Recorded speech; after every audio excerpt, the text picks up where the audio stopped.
This man lost everything. Gangyu was a hero, but he watched his comrades be defeated right before his eyes by the worst villain in the world. Even after being captured, the villain managed to escape. He killed Gangyu's brother, a prison guard, and freed all the prisoners. Gangyu had nothing left. That same day, the prison manager appeared with a mission, Lucullus Prison. On the first underground level are the villains who endangered entire cities. Deeper down, those who threatened nations. Even further below, the ones who nearly destroyed continents. And at the deepest level, the monsters who plunged the entire world into chaos. They are free, but they haven't escaped the prison yet. Gangyu was a hero, but he set one condition. In this world, heroes don't kill villains. But now, that will be different. Gangyu's mission is simple. Eliminate every level of the prison. So the executioner began his revenge. The sound of destruction echoes as we see an entire city in ruins and flames. Amidst it all, our hero appears, worn out, gasping for air, and covered in wounds. He's on top of the villain, who has finally been defeated after a tough fight. But the white-haired man, even on the ground, starts laughing and says he already knew. He then glances sideways with a cynical and provocative smirk. Looking at a fallen girl, he says the hero is different from those other useless weaklings. And the scene shows several bodies, revealing how many people were defeated there. The protagonist gets angry, but the villain tells him to just shut up. As he's being choked, the enemy asks to be killed, saying only the hero is worthy of killing him, but the protagonist refuses, saying with hatred that no, he won't be the murderer. With that, he tightens his grip on the villain, remembering a promise he made to his team. He says he promised that justice would be served and that the villain would be punished by the law, but deep down, he regrets it, thinking he should have killed the bastard right then and there. The scene changes to a news report announcing the capture of the villain who terrorized the world, and with a final gavel strike, it's announced that he has finally been sentenced for everything. Surrounded by armed soldiers, the villain's sentence is finally declared. He has been condemned to death. It's revealed that a power-suppressing device was placed on him, but he still wears a small smile. With that, he's locked away on the 5th basement floor of Lucullus Prison, a place for dangerous villains. Changing scenes, the hero watches the news and grinds his teeth upon learning that some heroes died. Several of his comrades were gone, and their joint funeral was already being organized. With a very sad expression, he hears that the ceremony will take place tonight. Fed up, he turns off the TV just as the government was thanking the heroes for their service. At that moment, a voice calls his name, Gangyu, breaking the silence in the room. It was a prison inspector, who warns him that he should be in bed resting instead of watching TV. Our protagonist then explains that this is his brother, Gangho, an officer at Lucullus Prison. He calls his brother's name, preparing to vent his feelings. Anguished, he begins to say that he knows what he should have done but didn't. With his eyes glowing with rage, he screams that he should have killed Huang himself, but his brother tries to calm him down, reminding him that he promised his comrades he wouldn't do that. And in a memory, a heroine says their job is to save people, not to kill. In the flashback, the heroine said they couldn't kill because even villains have the right to a trial. But one of his comrades questions this, asking what would happen if they ended up dying because of it. Even so, she insists and makes everyone promise not to kill anyone, no matter the situation. The protagonist listens to it all in silence, with a very serious expression, processing the promise. Back in the present, he tells his brother that, in the end, he agreed with what she said. He explains that people must be sentenced by the law, and that officers like his brother carry it out. At this, his brother reveals that Huang will be executed next week, and that he himself will be there. He says the protagonist has already done his job as a hero, and now the rest is up to the officers. Even with his brother's insistence, our hero continues to wear a look of concern and uncertainty. Then, his brother extends a hand and calls for him to go say goodbye to their teammates. The scene shows mourning letters and a public protest, with people shouting for the villain's death. And at the funeral, the two brothers pay their respects, and then a week passes. A huge crowd gathers at the memorial to bid farewell to the heroes who died in battle. The day of Huang's execution arrives, with him being transported in a containment box. But it's revealed that, on that very same day, our protagonist's brother was murdered. In shock and crying, our protagonist wonders why all of this had to happen. We are told that the criminal who should have been punished by the law ended up surviving. Meanwhile, his brother, who was just a simple officer, was the one who ended up being killed. Completely devastated, he sits there on the floor, mourning in front of his brother's altar. Suddenly, a voice calls out to him, asking if he is Gangyu Seo. breaking the silence. He looks up and sees a woman approaching, saying it's been a long time. She introduces herself as Seiyun Jo, the director of Ruculus Prison, and asks if they can talk. With a look full of suspicion, he stares at her, trying to understand what she wants. She then hands him a tablet with a video ready to be played on the screen. The hero is confused, not understanding anything, and asks her what it is. The director then reveals that it's the recording of what happened during Huang's execution. In the video, the villain appears all tied up and restrained, being led by several guards. With a cynical smile, he calls out to one of the guards, who is our hero's brother. He comments that the guard looks like Gangyu Seo, and asks if he's his brother. He continues to taunt, asking if he became a guard because he has no powers and who is the older one. The protagonist's brother remains silent for a moment, ignoring all the villain's provocations. But the villain asks the protagonist's brother something. He asks how it feels to take someone's life. The protagonist's brother doesn't understand, so the villain explains that he is also an executioner. At this, the villain says he bets he's killed people before and asks what it feels like. With a smirk, he answers himself that, for him, it's a very easy feeling. The hero's brother is shocked and repeats softly, wondering, too easy? The prisoner then explains that a simple touch of his finger makes people pop like soap bubbles, but the guard retorts angrily, saying that for him, no, it's not easy at all. He yells that he feels a horrible guilt, even when executing scum like him by just pressing a button, and it's revealed that he suffers from horrible nightmares because of his job. In a memory, a prisoner stares at him and says that deep down, he's a murderer just like them. The prisoner's blood-soaked face laughs, reinforcing that he's no different from the criminals. Back in the scene, he confesses that the prisoners he executed haunt him in his dreams. The villain then questions why. Despite all this, he continues to work there. The guard says that someone has to do it, and that he's just doing his duty as an officer. With everything ready, they prepare to begin the execution of the prisoner, Sungwan Huang. The hero's brother then asks the villain if he has any last words, but the guy ignores him and goes back to taunting, so the guard announces that the execution will begin. With their fingers on the buttons, a countdown starts from the number 3. The count reaches 1, and all the officers press the buttons at the same time. With that, a very bright light flashes, indicating the electric chair has been activated. Back in the present, the protagonist watches all of this on the tablet, completely horrified. The director then explains to him that, at the exact moment of that execution, all the power in Ruculus Prison simply went out, plunging everything into darkness. The guards panic, asking about the blackout and the prisoner, but the protagonist's brother seems to already know what's going on, saying he expected it. We are told that an EMP attack hit the facility, and the villain escaped, saying only he could kill him. Seeing the imminent danger, the hero's brother screams at the top of his lungs for everyone to get down, but it was too late, and a blast of power hits them head-on, throwing all the guards away. Amidst the smoke, a desperate guard screams into the radio, urgently requesting backup. He tries to report again that the prisoner broke the device, but his words are cut off. Suddenly, the villain appears behind him with a sinister smile on his face. The guard's face starts to swell up bizarrely as he screams in pain. With a terrifying laugh, the villain says that it looks like a pop, enjoying the situation. And in the blink of an eye, the officer's body explodes, splattering everything red. Our protagonist's brother watches it all, completely shocked by the horrific scene. The villain then approaches him, the sole survivor, and says he has a theory. He guesses he's the older brother and asks with a mocking tone if he's right. Blinded by rage, the guard gets up with his baton in hand, screaming and charging at him. But the villain stops the attack with a single hand, breaking his arm effortlessly. With a broken arm, the guard falls to the ground screaming, completely defenseless against the enemy. The white-haired man then brags, saying he knew he had won his bet. Even broken, the officer says the villain deserves to be punished by the law for his crimes, but the prisoner just gives a slight smirk, showing he couldn't care less. With his last bit of strength, he yells that justice will be served, calling the villain a monster, but the prisoner retaliates mercilessly,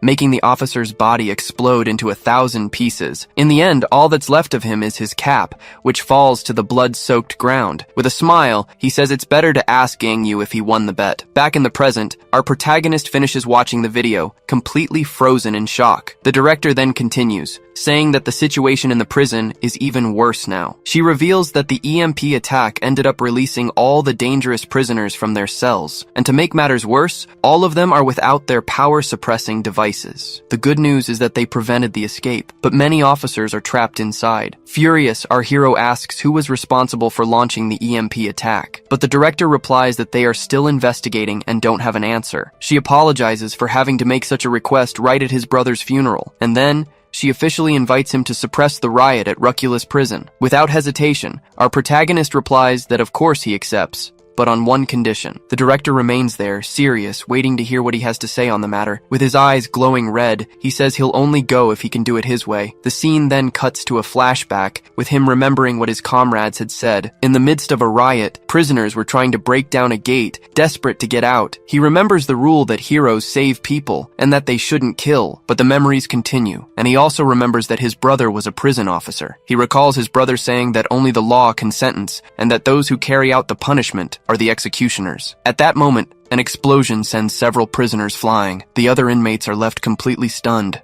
not understanding what had just happened. Then, a silhouette emerges from the smoke, putting all the criminals on high alert. Gang Yu decides he won't go in there as a hero, but as something very different. He then introduces himself as Gang Yu Seo, their new officer and executioner. The prisoners are shocked, recognizing the famous name of the hero standing before them. They then wonder why the hell a hero would be wearing a guard's uniform. One of the prisoners transforms into a monster and says mockingly that it's a pleasure to meet him. At that, several other inmates also turn into beasts, screaming for him to die as they charge forward. Gang Yu remains standing calmly, even with all those monsters rushing toward him. One of them then comes in full force, already throwing a super strong punch in the protagonist's direction. But Gang Yu counters with an even stronger blow, blasting a hole through the prisoner's chest. The impact is so absurd that it throws all the other prisoners away, leaving them no chance to defend. In an instant, several bodies appear on the ground, leaving the survivors completely terrified. The inmates can't believe it, wondering what the hell just happened there. He then adjusts the mic on his collar, preparing to make a general announcement to everyone. With a firm voice, he tells all you pigs to shut up, because he has an order from the government. He begins to explain that all the prisoners, from solitary confinement on the ground floor, through all the basement levels, which were filled with dangerous criminals, and all the way to the top floor, where his late brother's cap was found, will be his target. At that moment, Huang greets him, happy that he has arrived. The villain seems very excited by Gang Yu's presence, but the protagonist has other plans. With a look of vengeance, he announces that his brother's duties will now be carried out. The prisoners are confused by the announcement, asking if he's talking about an execution. Outraged, they start cursing at Gang Yu, unable to believe what they're hearing. One of them then glares at the protagonist and asks if he's there to kill them all. But the protagonist coldly replies that they themselves have taken countless lives without mercy. One of the inmates defends himself, shouting that he hasn't killed enough people to deserve this. But it's revealed that the guy, named Khalida, murdered 12 people in cold blood. Another prisoner says he's killed fewer people than he has fingers on one hand. Except that Psycho was a dismemberer, and the other was a cruel child. At this, the whole crowd gets agitated, screaming for lawyers and talking about their rights. Gang Yu just watches the chaos, looking completely displeased. In the midst of the confusion, a green-haired prisoner named Guwan Choi keeps to himself. He notices that Gang Yu is distracted and thinks this is the perfect opening for him. With that, he starts gathering energy, preparing to make a full-powered escape. A bluish aura explodes around him as Gang Yu stares down the crowd. Gathering all his power, the prisoner shouts that he's going to escape this prison right now. But Gang Yu interrupts everything, punching the ground with a dark and terrifying energy. Startled, all the prisoners freeze, unable to comprehend the force of that blow. He then turns to the crowd of criminals and announces he's giving them a choice. The first option is to put their devices back on and wait for their execution in their cells. The second is to die right here at his hands, leaving all the inmates terrified. But one of the prisoners finds it all ridiculous and starts mocking Gang Yu. He then turns to the others and says that fighting is obviously their best choice. The guy argues that since they're going to die anyway, it's better to fight to the end. With a smile, he says the terms of the negotiation make no sense for them, but the protagonist warns that this isn't a negotiation, but his last drop of mercy. Seeing he's serious, the prisoners begin to panic, not knowing what to do. Out of fear, one of them even says he'll put the device back on, surrendering on the spot. But the rebellion leader shouts for everyone to hear, using a strange power to get their attention. At this, all the inmates turn towards him, waiting to hear what he has to say. He then tells everyone that Gang Yu is just one man and can't handle all of them together. The leader boasts that he's killed a hero before with teamwork. With this, the other prisoners get fired up, realizing they might have a chance. He then encourages the crowd, telling them to charge forward and seize their freedom. But Gang Yu stares at him, saying he must be the trash the director mentioned. In a flashback, The director explains that the prisoners of Ruculus are divided by threat level. The ground floor, for example, holds over 300 dangerous serial killers. The first basement has over 100 criminals who endangered entire cities. In the second basement, there are more than 30 who threatened the whole country with their crimes. The third floor holds 10 individuals who left an entire nation vulnerable. And on the fourth, there are 5 maniacs who posed a threat to an entire continent. On the top floor was Huang and 2 others who nearly destroyed the entire world. The director warns him that he won't have to face everyone, just some of them. She continues her explanation, saying the prisoners have a very strange peculiarity. The scene shifts to the second basement, where a group of religious fanatics appears, and with a bizarre smile, 2 women tell someone to confess all their sins. The scene takes us to the fifth basement, where Huang finds a mysterious woman sitting. He approaches her with a power core in his hand, curious about her presence there. It's explained that they don't get along, and the villain jokes that he didn't know he'd have company. With an evil smile, he says he can now have some fun killing until Gang Yu arrives. But the director warns that things are different on the ground floor, where the situation is more organized. She explains that all the prisoners on that floor are united by a single man, a leader. And then she shows a photo of the man, revealing the rebellion leader's identity. His name is Hillison, and he has the power to strengthen his allies with a simple shout. Back in the present, Gang Yu remembers that he attacked a hospital and killed 8 people, but Hillison corrects him on the spot, saying with a smile that the number was actually 10. With a psychopathic look, he explains that the heroine he killed was pregnant with twins. Hearing this, our protagonist falls silent, pure hatred etched on his face. He then activates his communicator and calls for the director, preparing for what he's about to do. Gang Yu asks how resistant the prison is, and she assures him the structure can withstand anything. With that confirmation, he says that he won't need to hold back at all, but the rebellion leader thinks it's all a bluff, doubting Gang Yu's power. He taunts him, saying the protagonist barely did anything on his team and only got Huang by luck. With a malicious smile, he threatens that they'll send him to the same place as his friends. With that, he uses his power and shouts to strengthen everyone, releasing a red aura. The other prisoners get excited instantly, feeling the extra power they were receiving. The leader then brags, feeling an overwhelming strength he's never had before. With a look full of hatred, he prepares to lead the attack against our protagonist. He then gives the order and sends everyone forward, yelling for them to get Gang Yu. But the protagonist strikes back instantly, with a punch that unleashes a blast of dark energy. The blow lands a direct hit, disintegrating several prisoners with absurd and lethal power. The survivors fall to the ground in terror, and the leader is left speechless, completely in shock. The scene shows dozens of bodies on the floor, and the man screams, wondering what the hell that was. Suddenly, a dark and sinister energy begins to manifest around Gang Yu. He then lunges forward again with surreal speed, ready to finish off the rest, and with a stomp,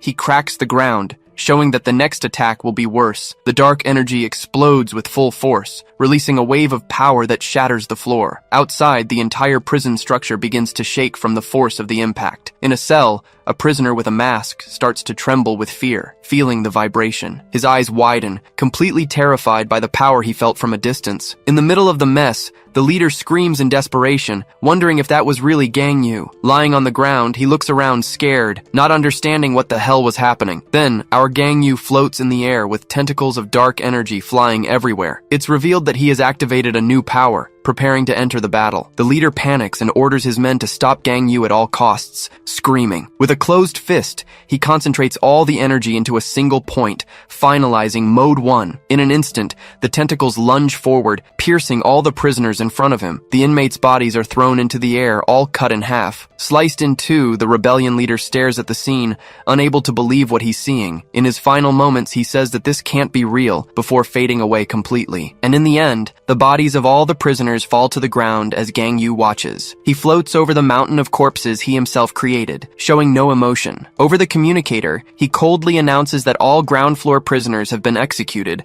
and informs them he is now heading to solitary confinement, his next target. Looking at the pile of bodies, he wonders how many he killed to get here. He questions if it was dozens or hundreds, as his hand burns with dark energy. The scene shifts to solitary confinement, where he finds 2 more prisoners and offers them a choice. He warns them to either put the device back on or die right there without a second thought. One of the inmates gets furious, tells him to go to hell, and charges right at him. But the protagonist fights back instantly, remembering the warden said there were about 300 inmates on the ground floor. The other inmate watches in terror, seeing his partner defeated in the blink of an eye. Scared, the guy gives up immediately and yells that he'll put the device back on. Our Gangyu then throws the device on the floor and tells him to come get it if he wants it. The prisoner approaches with his hands outstretched, begging him to hand it over. But it was a trap. The guy screams that he won't do it, unleashing a purple power. With a yell, he fires a blast of energy, trying to catch the protagonist by surprise. He then starts laughing, asking what kind of idiot would put the device back on. Gangyu just watches, remembering one of the villains he faced in the past. It's explained to us that a member of the Equity had pitied those without physical type powers. In the flashback, the villainess said that those who fight from a distance will never feel the pleasure of crushing someone. Back in the present, Gangyu wonders if the feeling the inmate is experiencing is ecstasy. And with one punch, he crushes the guy's head,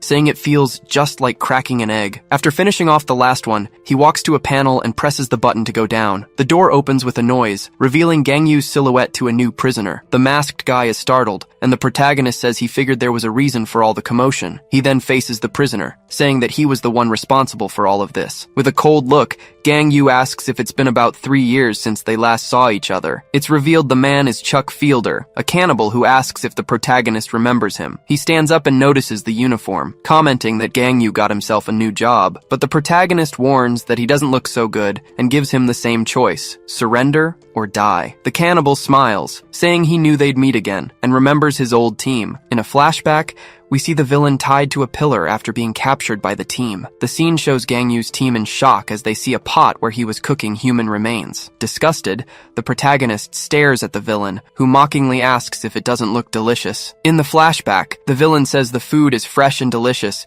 with a psychopathic smile. Filled with rage, Gangyu says he'll have to kill him right there, without a second thought. But one of his teammates yells his name, stopping him from advancing on the villain. She was just standing there, watching Gangyu almost lose control over the provocation. With a worried look, she says no, reminding him they couldn't kill anyone. The cannibal then taunts him, saying Gangyu seemed pretty unhappy with the decision to just arrest him. Back in the present, the protagonist warns that if he doesn't answer, he'll die right now. The villain then asks with a smile if he knows why he kills people, but Gangyu couldn't care less and attacks with full force, not wanting to hear a single word. The cannibal then explains that he did it all so people would remember him. With a maniacal look, he says he did everything so they would remember him forever. He explains that when he kills someone, he becomes the most memorable person in the victim's life. And by using his power, he can imprint his memory into the eyes of those he attacks. This traps the victims in hallucinations, reliving their encounter with him. That way, he's never forgotten, and as proof, he remembers everyone he's ever killed. Boasting, the villain says he can name his victims one by one, starting with a girl. But before he can finish,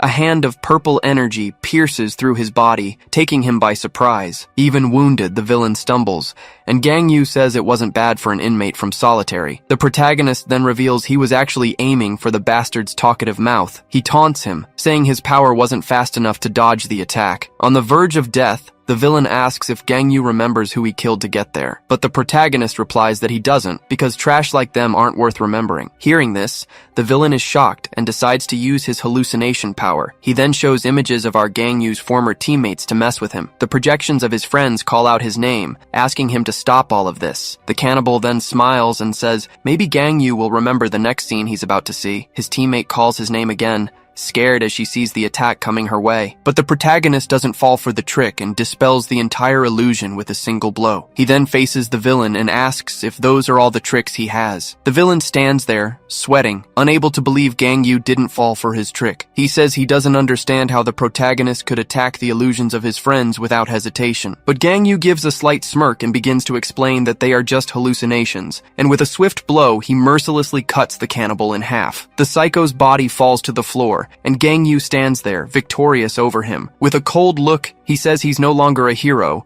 but a prison officer. But the villain, in his last breath, disagrees and says he's not a guard. He continues, saying that our protagonist is only one thing in the end, a monster, revealing what he truly thinks of Gangyu. He then adds that, deep down, he's no different from Seungwon Hwang. The protagonist listens in silence, but doesn't let the villain's words affect him in the slightest. The scene shifts to the basement, where Hwang looks up, seeming quite bored with everything. He complains to the fallen woman, saying she's boring for not even fighting fighting back, but she just lies there quietly, staring at the villain with a very tired and sad expression. With a bored look on his face, Huang wonders how long it will take Gang Yu to arrive. He then thinks that maybe it's better for him to go up himself instead of just waiting there. The scene changes to a location far from the prison, where a mysterious group was observing everything from above. One of the men asks the leader when they should intervene, but she tells him he has already arrived. She stares at the tablet, mesmerized by the image of that man, Gang Yui, on the monitor. And with a very sinister smile, she says that man will be her husband one day. Canis asks, confused, if she's talking about her husband. Sinka excitedly replies that yes, he will be her husband, confusing a subordinate. Canis then reminds her that she said she wanted Shenghuan Huang as her husband. Gato then confirms that's why they attacked the place to save Huang. Canis insists that Gang Yu is a hero, but Sinka corrects him, saying he was. With an insane look, she yells that he doesn't look like a hero now, as Gang Yu listens in silence. Her men point out that polygamy is illegal, so she has to choose just one of them. Then, with an intense glint in her eyes, she begins to say that the survivor will be the man she chooses, pitting the two against each other in a fight to the death. With a wicked smile, she wonders which one of them will come out alive. The scene changes, and director Se Yun-jo praises Officer Seo for his good work. She remarks that he wasted no time clearing the prison's ground floor. Se Yun warns that the prisoners get stronger on the lower floors and suggests he take a rest. But Gang Yu refuses to stop and demands she open the door immediately. The director stares back at the officer and simply says she understands his decision. Before he goes down, the director tells him she has a favor to ask. She explains she's still receiving signals, specifically from the second basement floor. They are signals from officers who survived on the lower floors but are in trouble. She urgently asks him to help them get back to their families. Gang Yu then asks if she knows how many officers are alive on each floor. Se-yoon says no, as all communicators below the first basement level have been destroyed, but she reveals there is one exception, as the scene shows an officer on the ground. This exception, she explains, is on the 5th basement floor, where a camera is still working. On the screen, a desperate officer screams for help, completely terrified by the situation. He begs for someone to help him as a bizarre creature approaches. Then Shenghuan Huang appears, choking a muscular prisoner with a smile on his face. With a swift and violent strike, he destroys the camera filming the action. Huang smirks where the camera used to be, knowing someone wants them to see the chaos below. Back in the present, Gang Yu says he's on his way as the guards get ready. Over the radio, director Se-eun authorizes access, opening the way to the lower level. She warns him again to be careful, as the prisoners below are much stronger than those on the ground floor, but the door is already opening. Suddenly, a giant prisoner attacks with a powerful punch, catching everyone by surprise. He mocks them, saying a surprise punch always wins, and that they already knew he was coming. Upstairs, the director screams Gang Yu's name, but a voice reassures her. This voice warns that she shouldn't worry about him, but about her own problems. The red-haired prisoner appears out of nowhere behind her, leaving her completely stunned. With a swift move, he grabs her by the neck, saying he's finally caught the director. He tightens his grip on her neck, saying he always wanted to wipe that smug smile off her face. Then he yells to the others that he's got the director, and they can all take turns with her. But suddenly, the prisoner feels something strange and stops talking instantly. He looks back and sees the hallway filled with bodies, completely shocked by the scene. The prisoner is utterly confused, breaking into a cold sweat as he realizes what happened there. Just then, Gang Yu emerges from the shadows and attacks the prisoner holding the hostage upstairs. In the blink of an eye, the enemy's body is completely shredded, with no chance to defend himself. Gang Yu's attack continues, completely tearing the prisoner's body apart with his dark power. The director falls to the floor, terrified yet relieved to have been saved at the last second. With a dirty face, Gang Yu warns her not to be nearby when they open the next floor. Gang Yu glances at the bodies on the floor and says the place isn't safe for her. He repeats with a serious look, stressing that her presence here will only get in the way. Director Se-yoon looks embarrassed and replies that she understands, but as he turns to go down, she calls his name one last time. She warns him that the villain Tomoki, captured by him, is in solitary on the 1st basement floor. Gang Yu just stares down the path and replies coldly that he already knows. The scene then shifts to solitary confinement on the 1st basement floor, where the ground is already cracked. Inside, the prisoners hear noises, and one of them thinks the others have managed to escape. But the villain Tomoki appears with a mocking smile, calling them all idiots. Sitting on a guard, she says that none of them would make that much noise. She explains that she told them to be quiet, but they didn't listen, bragging about her strength. Tomoki then points to her own head, saying they're villains because they don't think. A giant prisoner gets angry and curses at her, not liking her mockery at all. He asks if she wants to die, but Tomoki just laughs and doubts he could kill her. Another villain points out they've only killed civilians and asks if she's ever killed someone with powers. She scoffs, saying if they had fought, they certainly wouldn't be locked up in here. Furious, the prisoner unleashes his aura and yells that he's going to kill a power user right now. He lunges forward to attack, but Tomoki transforms her arm and strikes him first. The brute is sliced in half by her demonic arm. With a blood-soaked hand, she asks who's killing whom now, you arrogant bastard. She explains that she learned to fight like a hero and use that knowledge to kill other heroes. Then, the ex-heroine makes an offer, calling for all the prisoners to join her. Licking the blood, she promises to teach them how to hunt and kill people with superpowers. Tomoki says she can teach them because she knows the hero's weaknesses very well. With an insane smile, she reveals she knows everything about Gang Yu Seo's abilities. A prisoner asks in surprise if she really knows Gang Yu Seo's abilities. He continues, wanting to know how the hell she'd get information like that while locked up in here. With a smile, she reminds them she had a long career as a hero. But one of the villains cuts her off, asking what difference that information makes now. He puts her down, saying Seo was elite and she was just a third-rate hero. Hearing that, Tomoki just lets out a mocking laugh, amused by the taunt. She begins to explain that Ryosa, the leader, initiated a reform of the entire industry. The first rule was to redefine what it meant to be a hero, forbidding them from killing villains. Then the second rule was to require all heroes to train together in teams. And finally, she completely abolished the level system that ranked heroes. She reveals the key point, saying the system was already gone before Gang Yu joined. Because of that, rumors started that he was the leader's lover, or had powerful connections. One of the villains agrees, realizing that he's, in fact, never seen Seo fight. He's scared of Gang Yu's strength, but Tomoki calms him down, saying this place was full of weaklings. She says that even the two of them, who've killed thousands, could have beaten the first floor. Tomoki continues, citing other prisoners who also killed thousands of people on their own. With a smile, she asks if it isn't true, showing that they are stronger. She clarifies that she's not saying Gang Yu Seo is weak, and she's sure he's strong, but with a confident look, she reveals that she knows his weakness, and that's why they can beat him. One of the prisoners still doubts her,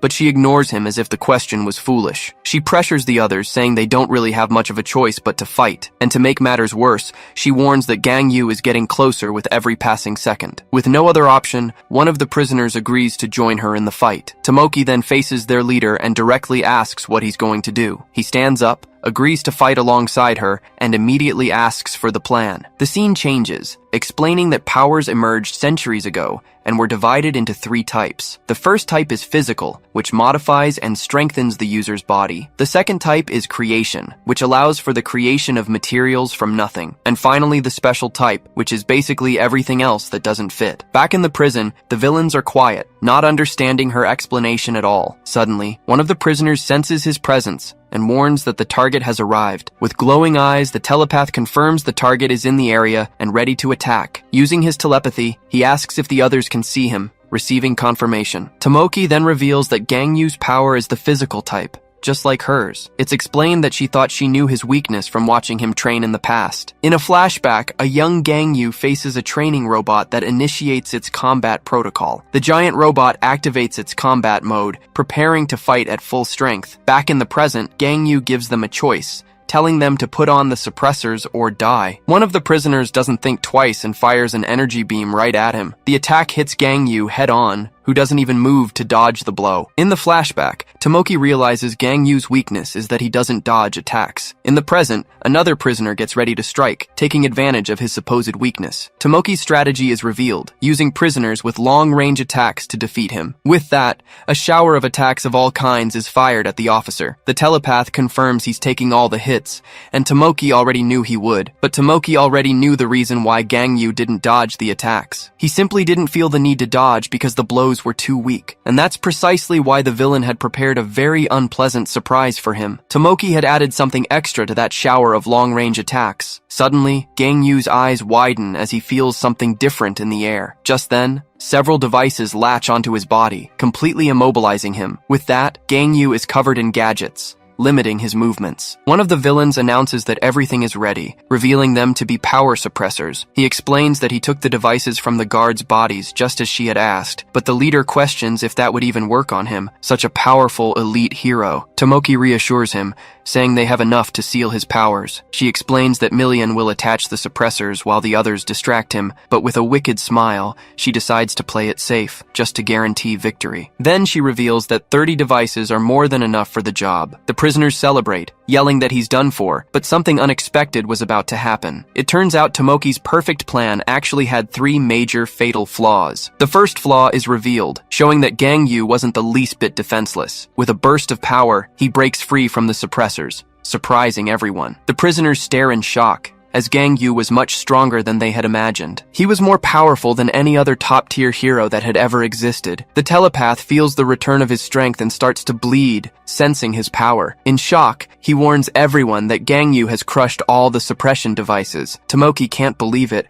as her plan depended entirely on those suppressors. Cries of despair begin to echo through the prison floor as the plan fails. One of the prisoners screams in hatred, watching Gangyu walk slowly toward them. Desperate, Tomoki tells the telepath to tell everyone to start the second phase of the plan, but Gangyu simply orders in a firm voice for everyone to stand still right now. One of the villains ignores the order, preparing his hand to attack a helpless hostage. He yells that he'll kill the guard if Gangyu moves, using the hostage as leverage. The scene shows that the villains had taken several guards to try to stop his advance. Not caring about the hostages, Gangyu unleashes his dark power all at once. With that, the second flaw of the plan is revealed, killing the villains in an instant. A prisoner realizes she didn't tell them his power wasn't just the physical type. It's then explained that Gangyu also has special type powers, which are much more versatile. The third flaw emerges, and the villains consider putting the devices back on to save themselves. One of them tries to get Gangyu's attention, looking for a chance to surrender. In a panic, he yells that he'll put the suppressor back on, begging for his life. He pleads not to die, but it was too late, and Gangyu's power destroys him. Tomoki's fatal mistake was creating a strategy to fight someone she simply had no chance of beating,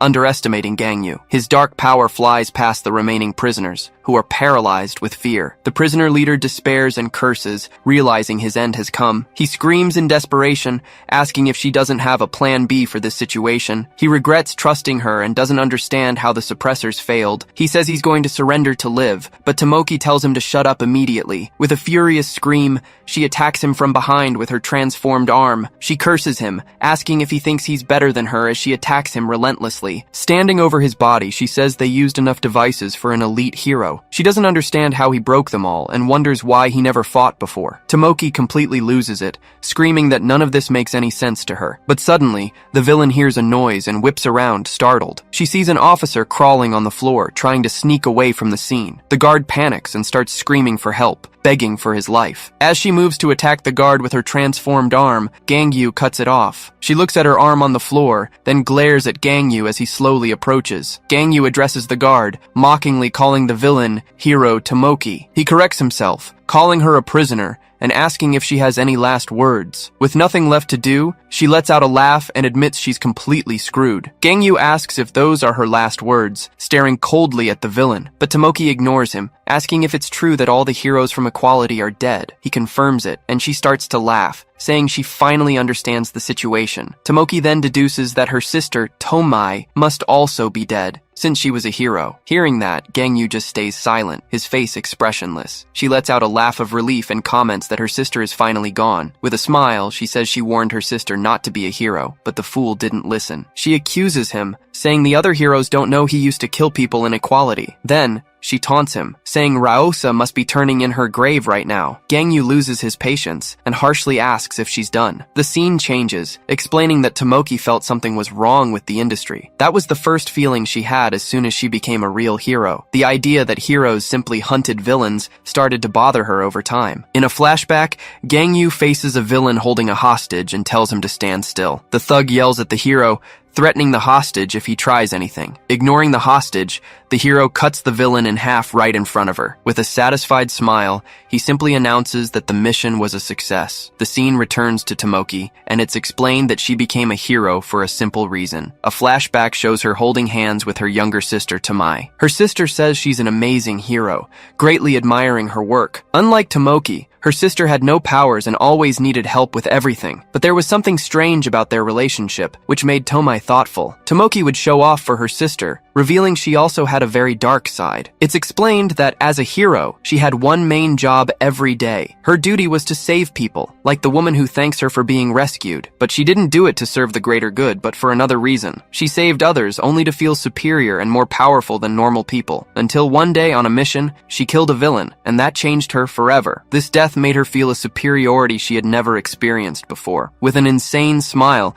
she realizes that killing someone felt very good. It's explained that after the first kill, Tomoki simply couldn't stop. With a dark smile, she discovered she enjoyed killing, especially her fellow heroes. She hunted the weaker ones, just for the pleasure of feeling superior, because she loved seeing the look of surprise and betrayal on their faces right at the moment of death. They all begged for their lives and made the same expression of pure despair in the end. And Tomoki simply loved that feeling, but no crime goes unpunished forever. Her sister Tomei found it strange that she came home late smelling of blood and decided to follow her. That's when she saw her sister in the middle of a massacre, committing several murders. In shock, the young girl calls out Tomoki's name, unable to believe what was happening. Tomoki turns around, surprised, and complains that she told her not to leave the house late, but with a body lying beside her, she says it's too late to worry. With a sick smile, she invites her sister to join her in the slaughter, and adds that if she doesn't want to, she can do the job herself. Her sister screams no, terrified by the proposal and Tomoki's insane state. And that was the final memory, the reason she was captured and imprisoned by Gangyu. It's explained that this is how Tomai awakened her superpower, in a moment of despair, and with a broken heart, her first mission as a hero was to stop her own sister. After that, she officially registered and started hunting Tomoki, who had become a villain. Until one day, the villain Tomoki was finally cornered by her younger sister. Using her chains, Tomai restrains her sister and places her under arrest for her crimes. But Tomoki scoffs, saying she didn't have to call her a villain, which is really annoying. She notes her sister's power, but says it's a shame it's not a physical one. Tomoki then says she feels sorry for those who don't have physical type powers like her. Laughing, she says they'll never feel the pleasure of crushing someone with their own hands. Filled with hatred, Tomai replies that her sister will never understand and that she is no longer her family. Back in the present, the villain asks Gangyu how her sister Tomei died. She wants to know if her sister died peacefully, making Gangyu thoughtful for a moment. It's revealed that Tomai died during the great battle against the villain Sungwan Huang. In her last words, the fallen hero can only say that it all hurts so much, and before she died, she begged to be saved and called out Tomoki's name, her sister. Gangyu finishes the story, revealing that her sister called her name as she died. Tomoki regrets asking, falling silent and visibly shaken by the news. But her arm regenerates, and she says that whole story left a bitter taste. She transforms, saying it all left a really bad taste in her mouth. With a cry of rage, she lunges at him with everything she has ready for the final attack, but he dodges her blade,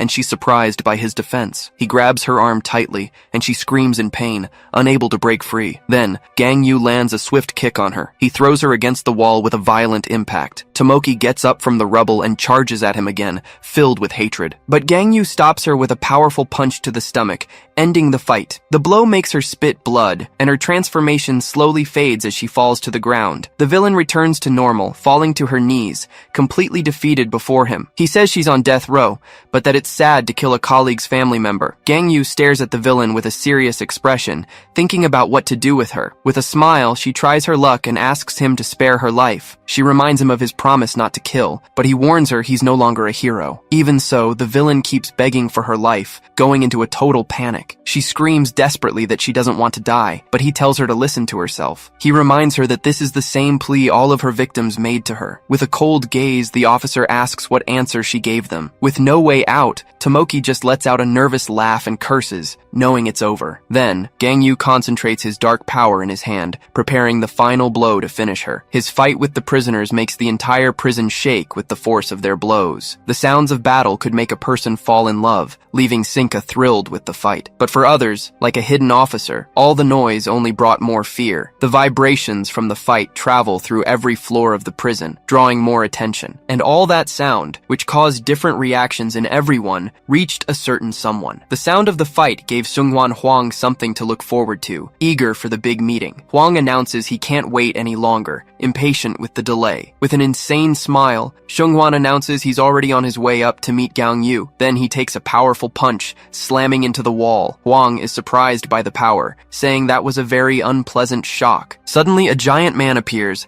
asking if the boy is bored down there. With a gentle smile, the prisoner Kingston offers to play with him for a bit. Shenghuan mocks the old man, and with a smile says he looks pretty scary, but Kingston laughs, saying he's just an old man who likes to play with kids. In the control room, the guards desperately shout for Director Seiyun-jo. She asks what the problem is, and they tell her to look at what's happening on the 5th sublevel. A guard reports that Kingston and Shenghuan Huang have just met, which she considers good news. Seiyun says this means one of them will definitely die, and she hopes Kingston wins. She explains that he isn't as great a threat as Huang, so she'd rather he survive. But suddenly, her expression changes as she notices something strange in the scene she's watching. The director wonders why the prisoner is keeping that woman floating in the air. Down below, Shenghuan asks if the old man is going to play with him, and Kingston says yes, but he says he doesn't want to play with the others, making his true target clear. Kingston then turns to Shenghuan, saying his game is only with the boy. We're told that Kingston was the first criminal imprisoned in Ruculus, and the oldest one there, but unlike the other inmates who killed millions, his story was quite different. The reason for his imprisonment was that he had murdered only 3 people in his entire life. His first victim was none other than Caracas, the most powerful and cruel villain of his time. The other 2 victims were Clark and Yahello, the strongest hero duo of that era. It's said that Kingston appeared out of nowhere and killed the 3 most powerful people in the world. After that,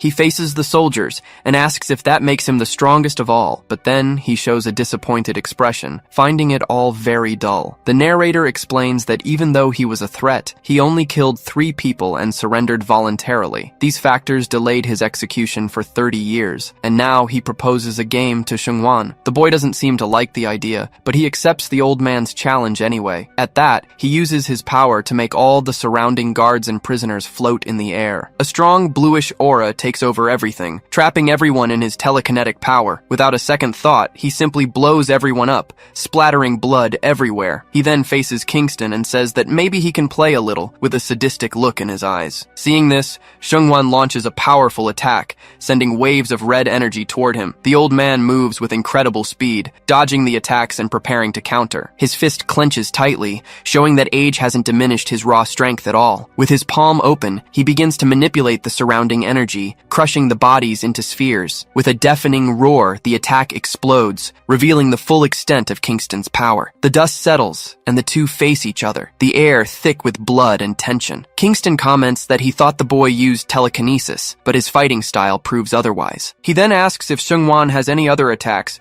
but the boy says he's changed his mind. Shenghuan says that playing with him doesn't seem fun, as he sees no thrill in killing an old man. Seeing his arrogance, Kingston gets serious and calls the boy a cocky brat. He continues, saying he's seen many who think they're big shots in their own little worlds. With that, he stomps his foot hard on the ground, shattering everything around him with a shockwave. Kingston finishes by saying that these people always let their own egos take over. Back in the control room, a guard screams in fear as the entire building trembles violently. He yells that the structure is collapsing, but Director Seiyun tells him to stop exaggerating. She assures him that the prison's 20 layers of special walls can easily handle the impact. Back in the fight, Kingston stares at the boy and says it's time for a new plan. He lunges forward, warning that he's going to teach his arrogant opponent some manners. His advance is so fast that Shenghuan can barely react, shocked by his speed. In an instant, Kingston is right in front of him, preparing a full-force kick. The blow lands squarely with an impact so powerful it echoes throughout the entire sub-level. In the control room, the tremor makes everything shake, and Inspector Gangho Seo arrives amidst the chaos. He asks if everyone is okay,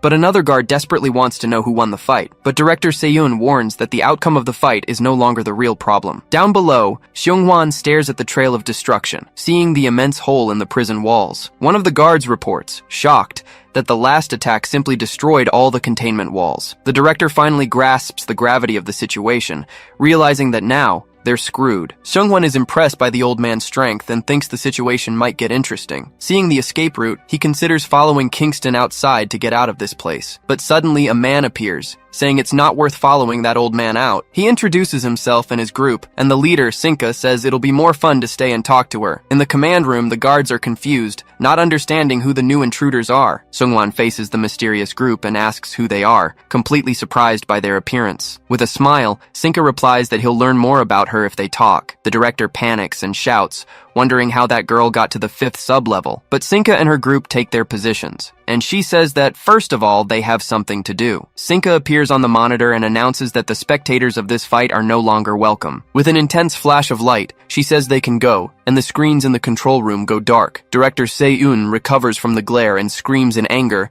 at having lost sight of the fight. The scene changes to show Gangyu Seo standing in front of a giant gate, awaiting orders. He uses his communicator and reports that he's cleared the 1st sub-level, asking them to open the gate. The director tries to respond, but the signal starts to fail, and the communication is cut off completely. Gangyu finds the silence strange and calls for her again, but the device only emits a failure beep. He stands there alone, in the middle of the empty hallway, not understanding what's going on up on the surface. The officer concludes that the signal must be bad down here and decides to move forward on his own. Using all his strength, he begins to pry open the heavy metal gate with his bare hands. We're told that Gangyu went down the stairs, heading toward the prison's 2nd sub-level. But unlike the upper floors that reeked of blood, this corridor was very different. There was no strange smell in the air, which puts the officer even more on alert. The place was completely empty, with no prisoners and not even a single body on the floor. Everything was almost too clean, until he hears a scream and becomes wary of danger. A female guard runs desperately, yelling at some strange creatures to stay away from her. The fire monsters are about to catch her, and she screams for them to get away at once. She runs toward Gangyu, who stands there, not understanding any of the chaos. The woman recognizes him instantly and shouts the name Gang-ho, surprising the officer. But one of the creatures takes advantage of the distraction and lunges to attack the guard from behind. Without hesitation, Gangyu uses a dark power and destroys the monster before it can reach her. The creature vanishes into thin air,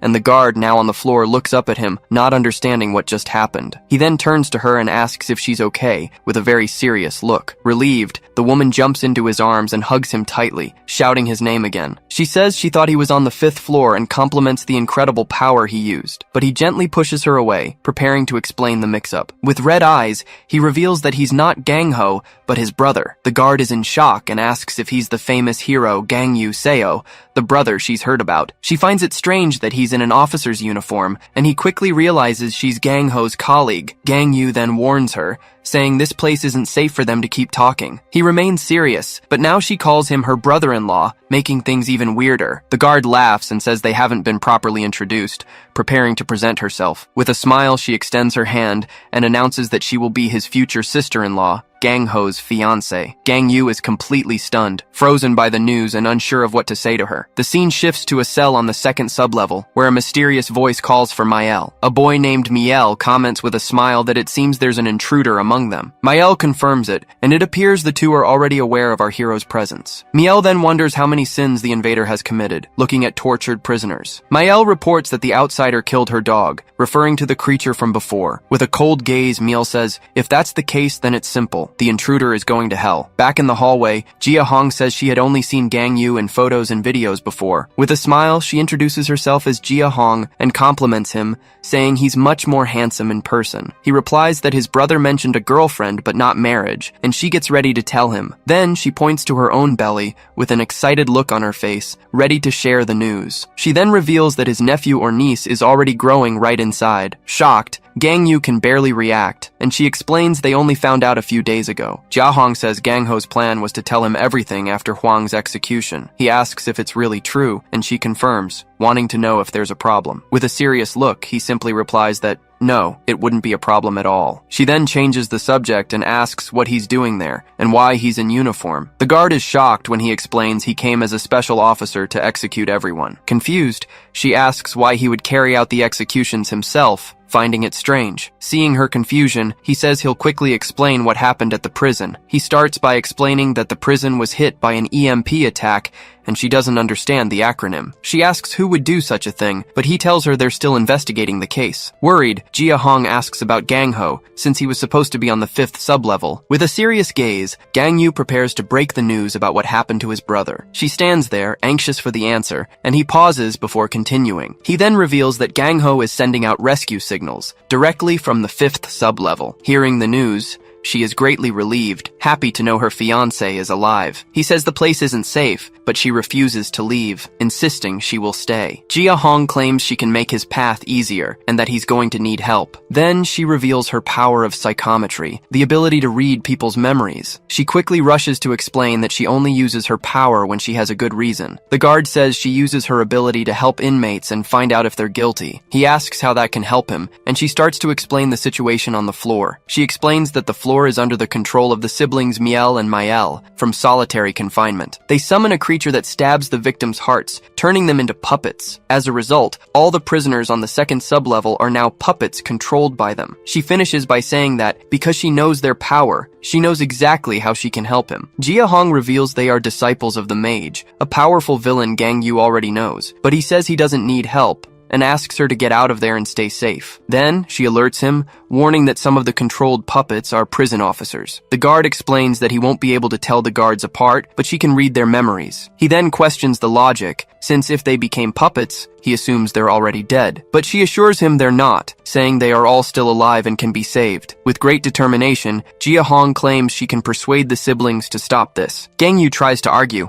asking her to think about the baby, because the place isn't safe. His gaze shows the concern he feels for the safety of his new family, but she insists she's an officer, and that she has to do her duty no matter what. Seeing her stubbornness, he extends his hand and finally agrees to the plan, accepting her help. He gives a gentle smile that reminds her of Gang Ho, but something strange is about to happen. Suddenly, his dark power manifests, trapping the guard in claws of red energy. With a gesture, he lifts her into the air, completely immobilizing her against her will. She is trapped in a sphere of power, not understanding why he attacked her like that. Gang Yu explains that the energy is his power, and that it will keep her safe from any danger. She asks if it will affect her body, as the floating sensation is very strange. He just watches her for a moment, before turning his attention to what's coming ahead. Then, an army of statues with golden halos appears, completely blocking their path. Trapped in the sphere, Jia Hong warns that this is the power of Miel, the older of the 2 siblings. She says more officers have been captured, and he asks which of them are the real guards. The young woman then concentrates and closes her eyes, preparing to use her special ability. With her eyes glowing purple,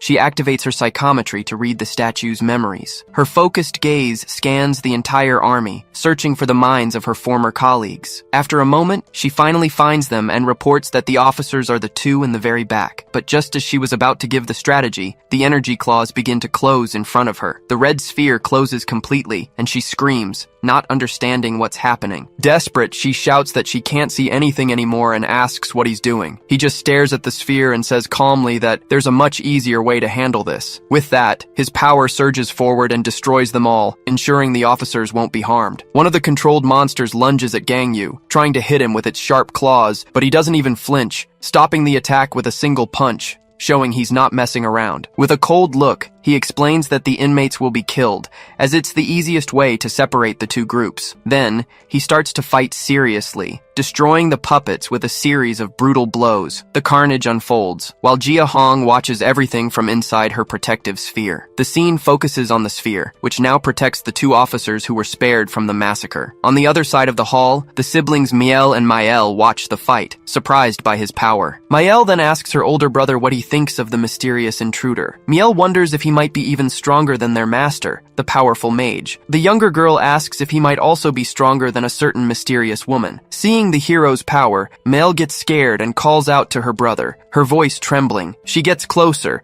and admits she's afraid of the strength the enemy is showing them. Miel tries to calm his sister, telling her not to worry, as they have a plan. He turns to his army of puppets and warns that it won't be easy for him to kill them. Inside the sphere, Jia Hong screams in fright as the energy closes in around her. She asks why he trapped her, and Gang Yu apologizes, saying he should have warned her. Confused, she demands to know what happened, and he explains that he isolated the officers. With a cold gaze, he finishes his sentence, revealing that he executed all the other prisoners. The guard is shocked and yells that the execution devices are on the 5th sublevel, but he reveals he didn't use anything, having done all the dirty work with his own hands. She then asks whose crazy idea this was, unable to believe what she just heard. Without hesitation, Gang Yu takes responsibility, stating the decision was entirely his. Jia Hong questions if the director agreed to the plan, and he confirms that she did. The hero sighs, seeming tired of having to explain himself to her. Outraged, she curses the director, wondering what that woman was thinking to allow this. She then faces him and asks if he's okay with this,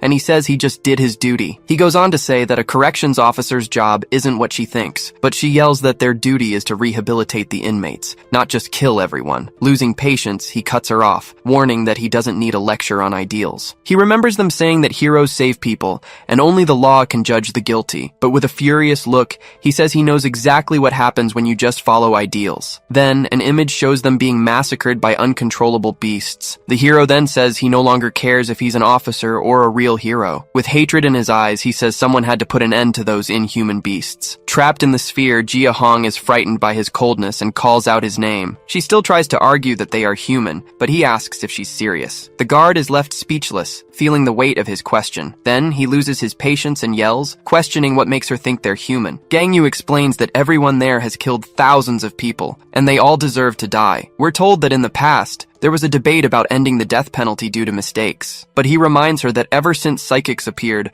no one has been wrongfully convicted. She still insists they have a story, but he sighs, tired of the conversation. As she was about to mention the sisters, he interrupts her, saying her name sternly. He then stares at her and asks about the victims, questioning if they didn't have a story too. Trapped in the sphere, Jia Hong starts to question what he's doing, terrified by the situation. He then says it makes no difference, as they were going to die one way or another, but she yells that one individual shouldn't have the right to execute anyone on their own. With a slight smirk, he shows he's not in the mood to argue. Tired of the talk, he raises a hand and tells her to stop with the nonsense. Gang Yu warns that's enough, and if she continues, he'll handle things his way. The threat terrifies her as she realizes he really wasn't kidding. He then falls silent, hoping she'll understand the discussion is over. Just then, a new group of shadow puppets appears, looking much stronger than the others. The hero asks who the officers are, and she replies they're the three in the back. He gets the message and moves forward, preparing for another round of executions. From inside the sphere, the guard just watches everything with a look of pure concern. She then taunts him, saying that Gang Ho will be very sad when he finds out. The comment hits home, and his eye twitches with rage upon hearing his brother's name. Ignoring her words, he turns to the new puppets, ready to wipe them out. With a red energy weapon, Gang Yu charges forward and cuts down the enemy with a swift strike. His face contorts in anger, as Jia Hong's taunt echoes in his mind. The memory of her words enrages him, causing him to lose control. Just then, the dark power begins to consume him, showing how shaken he is inside. He remembers that whole idealistic conversation, which only served to frustrate him even more. With a powerful blow, he unleashes his anger on the puppet, showing he's done talking. He recalls a woman who only talked, but never actually acted when it mattered. Tired of all the talk, he blows up the puppet with his bare hands, without mercy. Gang Yu remembers she would talk and talk, but when it was time for action, she did nothing useful. And the more he remembered the empty words, the more ferociously he attacked, terrifying Jia Hong. He then realizes that talking is always much easier than actually doing something. In any case, the narrator tells us that he managed to activate his mode number 5. With this new power,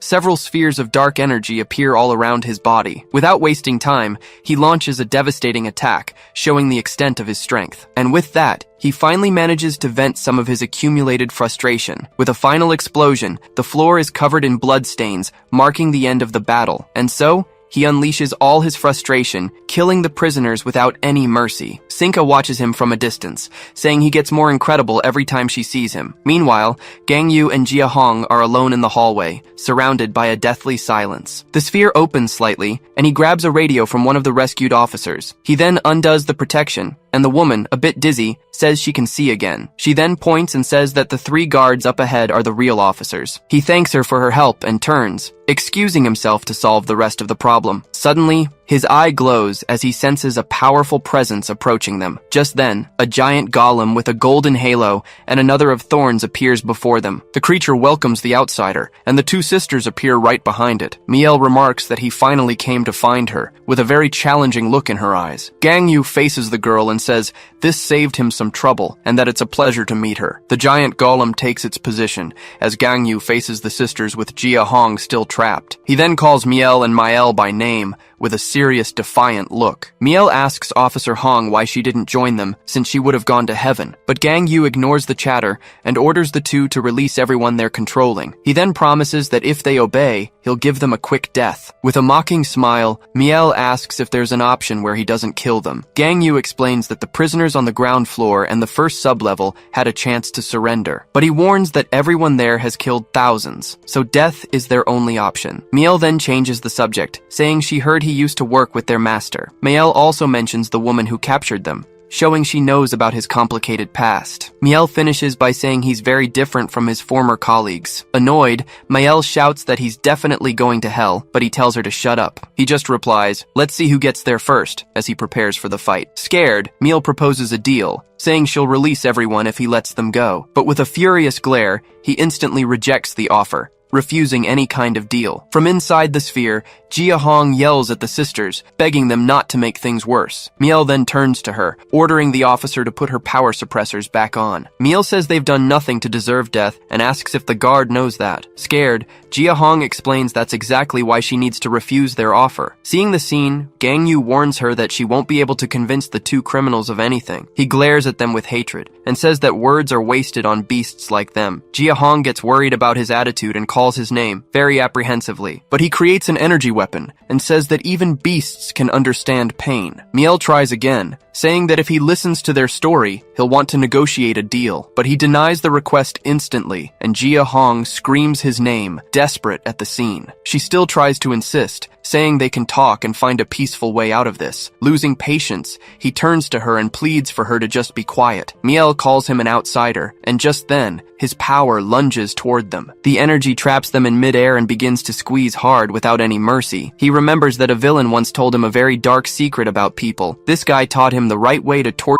others in full detail. With a serious look, he says he never thought this knowledge would be useful one day. Miel screams that he is the very beast he talks about, and that talking is impossible. The younger sister, Miel, despairs and says no, he's not a beast. With hatred in her eyes, she corrects her and calls him a monster, which makes him very angry. At that, he begins to burn them slowly, showing that the has just begun. 2 more prisoners are captured, complaining about how having special powers sucks. Gang Yu doesn't waste time and blows them up in midair, giving them no chance to defend themselves. As blood rains down, he wonders why these disgusting bastards keep insisting. He doesn't understand why they all keep calling him a monster, which pisses him off. One of the creatures stares at him, not understanding how he can be so cruel. Gang Yu then walks among the bodies, stepping over the destruction he himself created. He finds the whole situation very disturbing and is unsettled by the carnage. The scene cuts to Miel crying while holding a red energy sphere. Miel asks if her sister needs help, but Miel screams that she doesn't, sounding desperate. The older one tells her to focus on breaking the wall while she defends against the attacks. With a magic circle, Miel says she'll try to use her power to resolve the situation. She focuses her energy on the sphere, preparing to try and delay the enemy's advance. Suddenly, a giant magic seal appears on the floor, and Gang Yu notices the trap. From the portal, a bunch of bizarre demonic creatures start to emerge, surrounding the hero. He faces the creatures and wonders if they used summoning powers this time. Since they're not human, he realizes he can kill them all and charges at them. Gang Yu begins the massacre, jumping and slashing the monsters with his dark powers. With his red energy, he slices through the demons, creating a trail of pure destruction. Not even the bizarre smile of one of the creatures can stop his relentless attack. He continues to carve a path through the horde, giving none of them a chance to fight back. Miel watches everything in terror, unable to do anything to stop the carnage. She asks how long it will take, and Miel yells that she needs 10 more minutes. Hearing this, Miel bites her finger and says she just needs to do one little thing first. With her own blood, Miel activates the sphere and yells for her sister to buy her more time. She then throws the orb to the ground with all her might, seemingly using some kind of sacrifice. At that, an explosion blinds everything, with a deafening noise in the hallway. When the smoke clears, the sisters appear, coughing, not understanding what just happened. But suddenly, Gang Yu appears right in front of them, taking the two by surprise. They stare at him in shock, and he explains that he's thought a bit about the whole situation. Gang Yu says he realized the rest of the monsters will stop as soon as he captures them, so he concludes there's no point in fighting all of them, since they are the only targets. Gang Yu gives them one last chance and tells them to release everyone, promising a quick death in return. Gang Yu Seo uses his energy threads, pinning the girl to the ground with a cold stare. The two girls then look up, noticing the barrier has too many layers to break through. He then approaches and orders them to release the creatures trapped there. With his eyes glowing red, he demands they undo the power immediately. One of them panics and screams, reaching out her hands as if begging for help. The camera pulls back, revealing the three of them are surrounded by enormous magic circles. Suddenly, Gang Yu looks up, sensing an overwhelming presence manifest at the scene. From the ground, 4 gigantic angelic entities begin to emerge, looking down at them. The first introduces itself as Michael, with golden eyes and a serene appearance. Right after, Gabriel and Raphael appear, both with imposing armor and wings. And finally, Uriel emerges, the most intimidating of all, his face shrouded in shadows. But in a shocking turn, the angels are trapped by the threads, and Gang Yu falls to the ground, defeated. The girls watch the scene in fear as the power begins to unravel. One of them screams in rage and tries to use her magic to attack whoever did this, but the spell goes wrong, and one of Gang Yu's companions is hit head-on. Held back by the guards, the girl screams desperately, telling everyone to stay away from her. She then threatens to kill all the officers if they don't let them leave, but a voice corrects her, saying it's actually if she doesn't let the officers go. She's left completely speechless, stammering, unable to understand what's happening. The camera turns to show her sister, Miel, tied up and suspended in the air by red threads. At this, Gang Yu steps forward and warns that if she doesn't obey, her sister will suffer a horrible death. The threads tighten, and Miel screams in pain as her sister calls out her name. The girl also feels the pain and breaks into a cold sweat, screaming that it hurts so much. Gang Yu just watches coldly, and with a smirk he says that's fine by him. Defeated, she kneels and agrees to release the angels and retract her powers, but she asks to speak with Officer Jia Hong, only for Gang Yu to demand she release them first. He stares at the girl with his red eyes, warning her that he won't stop the torture. She screams again, and he finishes the sentence, saying he'll only stop when she frees them. The two sisters then join hands, and a golden energy envelops them. Suddenly, the prisoners reappear behind the guards, leaving everyone confused by the situation. Gang Yu turns around, shocked to see that several prisoners have just appeared behind the guards. The inmates themselves are confused, wondering what the hell they're doing there. Suddenly, one of them is brutally sliced apart by emerging red energy threads. The two sisters scream in despair, covered in blood as they witness the horrific scene. In seconds, the ground was covered with bodies, leaving the officers paralyzed with fear. A guard recognizes him as the hero Gang Yu, but he just orders all the officers to move up. The man obeys instantly, and Gang Yu glares at the two sisters with a serious, dark expression. One of them calls him on their deal, saying she's already freed the angels and now it's his turn. He stares at the girl with his red eyes and says, "That's fine. He'll let them talk." They grow apprehensive at his response as he pauses before continuing. Gang Yu then says they'll go somewhere else, facing the pile of bodies on the ground. He lowers his head and says this isn't a pretty sight for a pregnant woman to see. At that very moment, Officer Jia starts screaming in pain, as if she's being attacked. He explains that it's all over, as he sees a vision of her trapped in a sphere of energy. Someone asks about the sisters, and Gang Yu reveals they're right there inside the officer. He explains that they wanted to talk with the officer before being executed. Someone suggests using suppression devices, but Gang Yu tells them not to repeat themselves. With a furious look, he says everyone there has killed thousands and that he'll end this himself. Officer Hong is completely shocked, breaking into a cold sweat over his brutal decision. The sisters then ask her if they really think they deserve to die. One of them insists they did nothing to deserve the death penalty and begs her to say something. Gang Yu then allows her to speak, but warns her to be quick with her answer. The officer tries to explain, saying that what Miel and Mael did was a terrible thing, but she freezes mid-sentence, her eyes wide, unable to finish what she was going to say. The sisters hug each other, crying, while the officer remains silent, visibly shaken. It's explained that in the end, she couldn't say a single thing to them. Gang Yu then asks if she has nothing to say, pressing the officer for an answer. The sisters wait expectantly, hoping the officer will finally say something in their favor. But he just says that he kept his promise, and the red sphere approaches them. With a cold gaze, Gang Yu announces that now, the two of them will finally be executed. One of the sisters cries desperately, begging them not to kill her because she doesn't want to die. Her sister hugs her in a panic, screaming her name while pleading for help. But Gang Yu doesn't listen, and prepares a final attack with his red energy threads. With a single strike, he causes a gigantic explosion, destroying everything around them. When the dust settles, he finds himself surrounded by green smoke. completely confused. It's revealed that a giant man named Mago has trapped them all in an energy sphere. The entity introduces himself as the Mage of Equality, observing everything with a serene gaze. The sisters are surprised and call him Master, recognizing the imposing figure before them. Gangyu is confused by the situation, wondering who the hell this Mago guy is. The mage then sighs, and the scene shows him wondering what's happening there. Gangyu is intrigued by the situation, wondering what the hell that power was. He considers it might be the twins' ability, perhaps some kind of illusion to protect themselves, but he quickly dismisses the idea since criminals of their level wouldn't have such a strong defense. With that, he's absolutely certain it was the mage himself who used the ability. He's confused, trying to understand why the mage would use magic to defend the girls. He then decides thinking is useless and prepares his power to attack with everything he's got. The sisters hug each other desperately, seeing the attack is aimed at them. Then, the threads of red energy surge forward and crash against the barrier with full force. The shield shatters into 1,000 pieces, revealing Gangyu's determined gaze. But the mage is unfazed and summons dozens of other magic circles around him. Gangyu becomes furious and curses at the old man, asking what the hell he had done. The mage watches him with a confused look, not understanding the reason for so much hatred. Without hesitation, Gangyu charges forward again, breaking another barrier with a punch. It's explained that he destroyed several of the mage's barriers, proving his absurd power. Even so, he felt a strange discomfort seeing the sisters hugging on the ground. It was a bad feeling he couldn't ignore, making him tense. The scene then shifts to a flashback, showing a group of heroes in a field of flowers. There, the mage was taking care of some children, while the other heroes watched from a distance. One of his friends laughs and asks if the old-timer ever gets tired of playing with the kids. Another guy teases Tomei about marriage,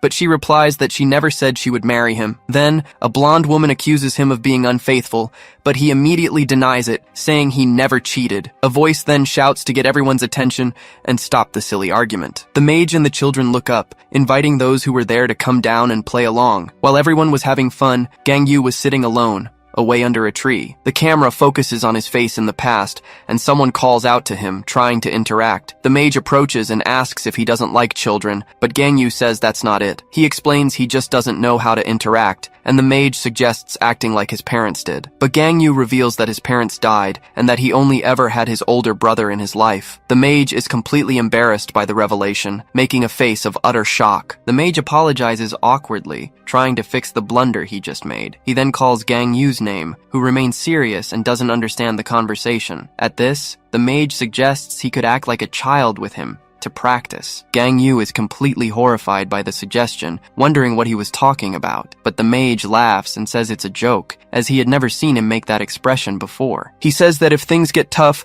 Gangyu can vent to him, but the hero refuses the offer. The scene abruptly changes to a place in flames, with Seungwon smiling in the midst of the chaos. Gangyu was there too, observing the scene of complete destruction with an empty gaze. Then, he has terrible flashbacks, remembering all his fallen comrades on the ground. The pain is so great that he screams at the sky, crying tears of pure blood. The mage was also on the brink of death, and calls Gangyu's name with difficulty. Even injured, he tries to calm the hero, saying that in the end, everything would be alright. Back in the present, the narration explains that it was with this fury that he broke the barriers. Now, only the mage's last barrier remained, protecting the two terrified sisters. Suddenly, a spiritual projection of the mage appears, as a final act of defense. Gangyu faces the mage's projection with an extremely serious and determined look. Suddenly, Officer Jia is trapped by threads of energy, becoming scared and confused. He then turns to her, now enveloped by his power, and calls her by name. Gangyu asks if she can also read the memories stored within abilities. At that, he points to the barrier and asks her to read that ability for him immediately. He explains that he needs to know what the mage was thinking, leaving the officer surprised. She then reveals the mage's memory with the two sisters in the palm of her hand. He finds the image quite unpleasant, but the officer comments that she found the scene cute. He then asks why the memories of those murderers were also appearing there. Gangyu explains that the ability was used on them and that he didn't show it on purpose. He says he's just warning her not to get any wrong ideas about the situation. With a cold look, he states that no matter what happened, he will still execute them. The memory then shows the mage hugging the two girls with a very worried look. Officer Jia just nods her head, understanding the order he gave. She then prepares to begin, and the image of the mage with the sisters becomes clearer. The scene shifts to a flashback, showing a luxurious hall, but with cages instead of chairs. With a strike of the gavel, the auctioneer gets everyone's attention. He then announces the start of an auction of ability users to the wealthy audience. It's revealed that this place was a hell, where people were sold like merchandise. Among the prisoners were the sisters Mael and Miel, trapped together in a dark cell, and at that time, they were both only 6 years old. We're told about the Underworld Auction, an event where VIPs collect rare abilities. We discover that Miel and Maele were sold to this horrible place by their own father. The most expensive and sought-after types were the special and body transformation ones. The summoner type, however, was the most common of all, and therefore ended up being very cheap. The sisters hid their real power, so they were almost discarded by the sellers. But a man appears at their cell, announcing that someone finally wants to buy them both. The auctioneer then confirms if they are the girls who summon an angel and a demon. He asks for the reason for the purchase, as they don't accept returns. But the buyer deflects the question. With a cruel smile, she reveals she wanted to see the result of crossing an angel and a demon. She says the girls will soon find out what she meant, with a frightening look in her eyes. The camera focuses on her eye, showing that her intentions were the worst imaginable. Suddenly, she and the seller look up, hearing a very strange noise. A gigantic explosion occurs, completely destroying the ceiling of the auction hall. It turns out the entire city above the location was blown to bits. The scene ends by showing the city in ruins, covered by a cloud of dust. The auctioneer and the buyer are completely shocked, wondering what that was. Then, one of the sisters asks the other if she's okay, both confused by the situation. They look around and realize that everyone was saved by individual energy bubbles. The two sisters look up in awe, seeing who was responsible for all of it. That's when the hero Mago appears in the sky with his assistant, revealing himself as their savior. With a smug smile, Mago says that it was all just magic. His assistant, Lepus, gets annoyed by the scene and yells Mago's name. She complains that he teaches too fast, but he says she'll get there with effort. Mago asks if she did what he asked, and she confirms she saved everyone there. Then, he suggests another lesson, but she despairs, thinking it's impossible to summon a meteor. But their conversation is cut short as someone gets their attention. The sisters then approach and plead for him to take them with him. They say they are also summoner types, trying to convince the hero to take them. At this, Lipus says he promised to be hers alone, but he denies it, leaving her shocked. He then asks the girls to show their abilities, and Lipus calls him a liar. The girls then show their powers, summoning an angel and a demon right there in front of them. Lipus is shocked by the summons, since normal children usually just summon toys. But Mago finds it interesting, as the girl's power has piqued his curiosity. So he decides to take them on as his students, and the two run to hug him tightly. The scene jumps forward 3 years, with Mago teaching that imagination is the key to summoning. He explains that the image they hold in their minds is what will appear with the ability. In Miel's case, who summons the angel, the inspiration came from her mother, who protected everyone. As for Mael, who summons the demon, she was influenced by her father, who was always very violent. Mago says that if they see the world differently, they can summon many things. But he also says it's fine to focus on just one thing, like the rabbit over there. He then asks which direction the two of them intend to take with their powers from now on. They reply that their interest lies in heaven and hell, leaving both of them very surprised. We're told their mother said that good people go to heaven and bad people go to hell. These were the words that gave the two of them the strength to carry on after everything. Therefore, they want to fix the world, sending the good to heaven and the bad to hell. Mago says he's sure they will succeed because they are kinder than anyone else. But the peace doesn't last long, because one day something unexpected happens in the city. Lipus appears, running and yelling his name, with a very worried expression on her face. She informs him that the Hero Association is asking for his help on an urgent mission. He gets annoyed because they ignored his proposal, and now they're asking for a favor. Then she reveals that the villain Aswede has suddenly appeared in Finland. Mago is in total shock, his eyes wide, unable to believe what he just heard. He says the equality group needs to act, but not even Lipus knows what they're doing. With his hand on his head, he becomes very frustrated with the other hero's lack of action. After thinking for a moment, he asks Lipus to bring Miel and Mael to him. The girls arrive with sad faces and ask if it's true that he's leaving. One of them hugs him and begs him not to go, asking when he'll come back home. He explains that the enemy is strong, and the fight could take a few years to end. They ask to go with him, but he refuses, saying the opponent is far too dangerous. The girl cries, saying she doesn't want him to go, which leaves Mago quite shaken. The girl cries and screams that she doesn't want to be abandoned again, afraid of being left alone, but Mago comforts her, saying they aren't objects to be thrown away. He then gives them a gift,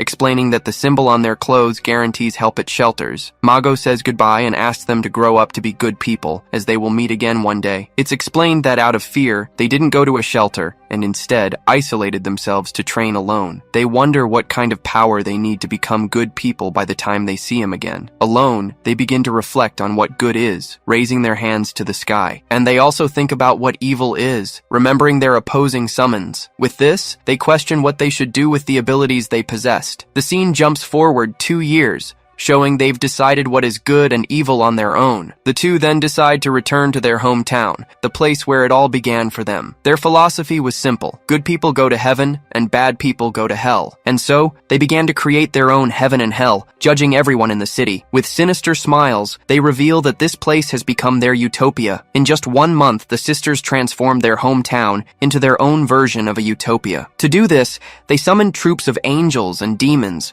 who watched over all the residents. These creatures observed the people for a month, deciding who would go to heaven or hell. It's explained that their standards for judgment were based on what their mother taught them. Simple rules like not stealing, not littering, and not lying to others. But because they were so young, their ideals were childish and overly simplistic. And this simplicity made everything even more terrifying, because even those who passed the test were taken. One of the sisters then says with a smile that the person being watched lived a good life. Even as the mother and her son begged to be left alone, she tells them not to be afraid. She then explains that they aren't going to die, as an angel pierces the woman with its hand. In reality, they will just have a happy dream in heaven, leaving the woman in despair. And the sister adds that this dream will last for all eternity. News of this twisted utopia eventually spread throughout the entire continent. It wasn't long before the rumor finally reached the ears of the Hero Association. In a dark room, one of the directors prepares to take action on the matter. The president of the Hero Association, Utority,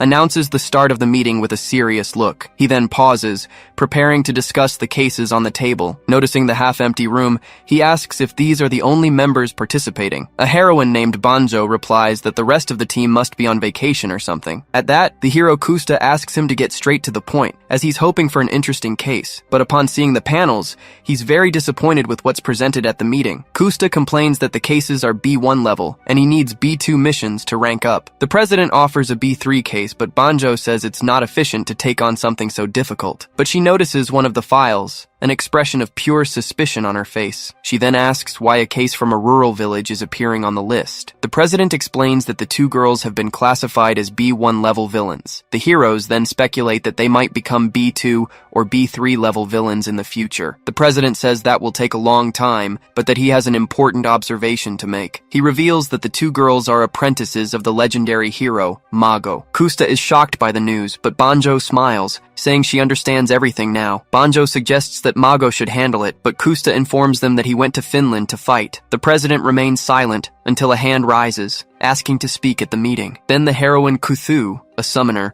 offers to go on this mission in his place. The scene cuts to Kuthu arriving in the city on her super stylish pink motorcycle. She takes off her helmet and is stunned by the sight before her. The sky was filled with red and golden halos, creating a bizarre scene. Through a viewing sphere, the sisters realize that an intruder has just arrived. Mael tells Miel there's an invader, and the two watch the heroine. Kuthu scans the area with her bright eyes, trying to understand what was going on. To capture the moment, she even takes a selfie with one of the nearby angels. She notices the angels and demons weren't dead, but seemed to be sleeping. Suddenly, she senses a strange presence and turns her head, realizing she's not alone. Just then, the two sisters appear before her, an unfriendly look on their faces. They stare at her with contempt and call her an outsider, making the atmosphere tense. One of them then asks what she came here to do, wanting to know the reason for her visit. Kuthu gets super excited by what she sees, clapping her hands and finding it all incredible. She comments that special powers are very useful and asks if they can do anything else. But then she changes the subject, saying that first of all, they need to answer a question. Kuthu asks if Mago knows they're special, since he only accepts summoners. The sisters are shocked by the question, and the heroine realizes they haven't told him. Terrified by the situation, the two ask who she is and what she wants there. The camera focuses on their eyes, showing pure panic as they face the mysterious heroine. With a sinister smile,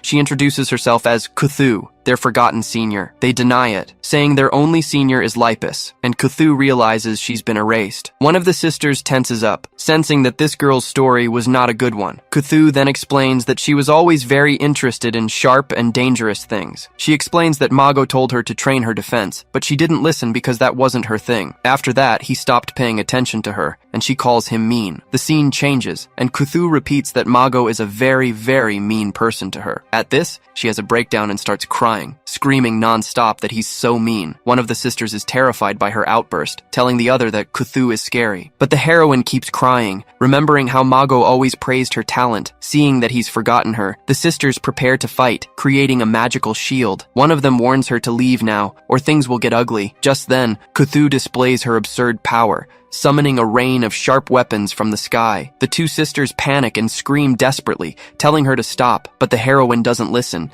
and the weapons come crashing down, destroying the scenery. The result is a massacre, and Cthulhu wonders what will happen if she does this. With a sick smile, Cthulhu says that this way, Mago will remember her again. The scene shifts to a massacre, a dark power destroying everything in its path. The heroine, Cthulhu, laughs maniacally, loving the chaos she's created. Her face stained with blood, she calls this pure euphoria. Meanwhile, little Miel is terrified, frozen in fear. She runs to her sister Mael, asking if she's okay after the attack. It's revealed that the villain had already defeated several enemies, creating a dome of energy. The twins look up in shock, wondering what this red barrier is, but Cthulhu ignores them, focusing on the thrilling sensation of annihilating her targets. She opens her arms and screams that this is way more fun than she ever imagined. Cthulhu stares down one of her victims, saying she wants to feel that rush again. With a sadistic smile, she prepares to strike with even more fervor than before. Just then, the villain fires at the girls, but a magic shield appears to protect them. She's surprised by what she sees, letting out a wow in admiration of their power. It turns out the twins combined their strength to create a powerful defense magic. The villain praises their technique, saying they learned well from their master. The villain says their defense was good, but activates a magic circle to counterattack. With a sadistic look, Cthulhu summons a giant stone golem to crush them. She then warns them that their attacks need to improve a lot to defeat her. Furious, Mael screams that the villain will definitely go to hell for this. Cthulhu explains she's always wanted to use her ability in a crowded place like this, but she couldn't, as she'd be arrested despite being a heroine, and thanks them for the opportunity. With an evil smile, she says she can now finally unleash her ultimate power. Her eyes roll back as she begins to channel an insane amount of energy, sweating from the effort. The twins despair, screaming in terror as the villain releases her summon. From the sky, a giant stiletto begins to emerge, descending at high speed. Exhausted, Cthulhu says she did it, because the power of imagination is what matters most. It's explained that the thrill of killing people strengthened her imagination and her power. The summoned weapon is gigantic, and the villain admits she's never summoned anything this big. She's impressed by her own power, admiring the size of her creation. With blood streaming from her eyes, Cthulhu smiles and says, "This is so cool." She thanks the two girls, because it's thanks to them that she achieved all this power. Then the villain bids them farewell as her summon prepares to devour them. But to everyone's surprise, little Mael manages to defeat the villain's monster. It turns out the girl experienced the same emotion, and now sees her enemy as a demon. This horrific vision of Cthulhu ended up strengthening Mael's own summoning ability. Her sister Miel is frightened, seeing that the look in the girl's eyes has completely changed. Mel stares at the body in shock, wondering if she actually killed a person. But a mysterious voice answers that she didn't, leaving the girl slightly relieved. The voice explains that she didn't kill a human, but a demon that threatened everyone. The scene jumps forward 1 year, showing the twins have continued using their powers. It's revealed they've created a giant utopia, a place that belongs only to them. Because of this, the two were registered as a new case at the Hero Association. They were classified as B2 villains, imprisoned on level 2 of Ruculus Prison. Seeing their file, Mago is shocked, unable to believe they are his former students. President Utority questions Mago about what happened, and the hero replies that's what he wants to know. Mago says he needs to go to the prison now, but the president forbids him. Outraged, he asks why, and Utority informs him that this case won't be his. The president explains that Mago disobeyed him in the past, so he won't get his way anymore. The hero gets angry and says there's no point in talking, declaring he's going anyway. But Utority grabs his wrist tightly and repeats that he absolutely cannot go. Unleashing his powerful aura, the president reinforces his order, preventing Mago from leaving. Mago then breaks free with his own magic and yells that Utority is an obsessed maniac. The two face off with their auras activated, ready for a clash of powers. Just then, a mysterious heroine appears, watching their argument from the top of the stairs. She introduces herself as Raosa, a third-rank heroine, and says she'll take the mission. Utority agrees, but Mago insists on going, saying the mission is his by right. The heroine then asks for his name, as her eye begins to glow intensely. The heroine Raosa approaches Mago and asks him to trust her with this mission. The scene cuts to the utopia created by the twins, with crowns floating all over the city. Inside a building, Miel calls out to her sister Mael, sensing that something is wrong. Just then, Mael warns that an intruder is approaching their hideout. They become anxious, as the person who has arrived this time seems to be very powerful. The heroine Raosa walks calmly through the streets, surrounded by an energy barrier. With a serious look, she wonders how many sins the two girls have already committed. The heroine pushes forward with determination, ready to face any challenge that comes her way. But when she arrives, she sees 3 people floating, controlled by an evil force. She realizes they're the heroes who came for this mission before, but at least they're still alive. Their bodies float in the air, like puppets for the 2 little girls. The twins then ask who the intruder is, and why she has come here. The heroine replies that her name is Raosa, and she came to take them back. The girls get annoyed, wondering why another hero has shown up to bother them. Then, Mael activates a magic circle, preparing to summon a dark creature. She summons a giant, terrifying demon, which appears to attack the heroine with everything it's got. The girl then yells for the heroine to get out of there right now before it's too late. But Raosa replies that it's fine, she'll leave, which confuses the twins. With a smile, she says that in return, she wants them to come back with her. Suddenly, the heroine summons a creature of light, which easily captures the twins. She stands before them, showing that her power is far superior to theirs. Raosa explains that they are good kids, since she didn't sense any killing intent in their attack. The heroine says this is sad, because if good heroes had come, none of this would have happened. She then walks toward the twins,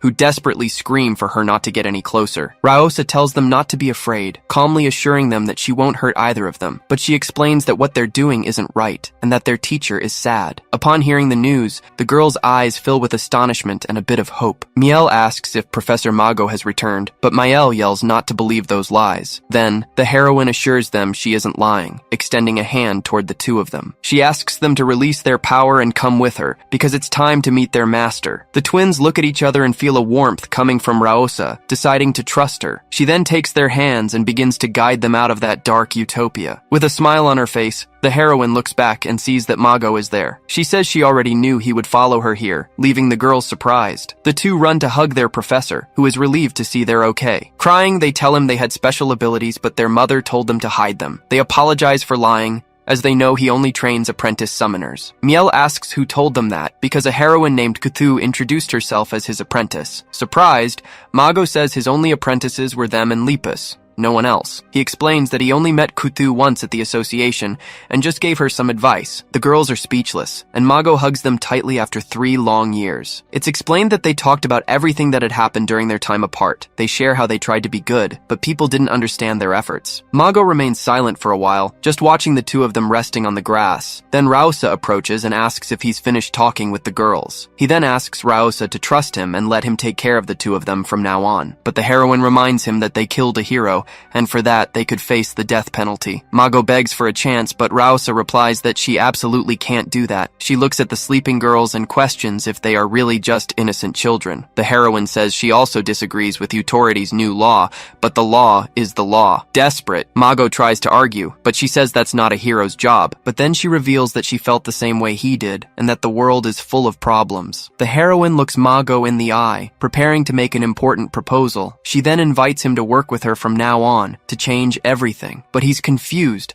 not understanding what this proposal has to do with the 2 girls. With a determined look, Raosa replies that she's going to change the world one way or another. Mago then says he has one condition for accepting her crazy proposal. He asks that they don't let the twins die, and that they allow him to use his ability on them. The heroine thinks for a moment, but ends up agreeing to Mago's request. He then uses his magic to protect the girls, ensuring they won't die until they're adults. The narration explains that they are going to change change the world as the scene focuses on guard Gang Yu. His partner Jia Hong finds him on the floor and asks if he's okay, but he doesn't answer. The scene cuts to the past, showing Seo Gang Yu, who is the story's protagonist. It's revealed that Raosa went to him, saying she'd heard great things about him from Gang Ho. With a smile, she extends her hand and asks if he wants to change the world with her. The scene returns to the present, with Gang Yu standing alone in the dark prison hallway. He remembers the mission, seeing the image of Mago and the girls in his mind. Miel tries to defend herself, saying they only judge people by their own rules. She then asks what the difference is between them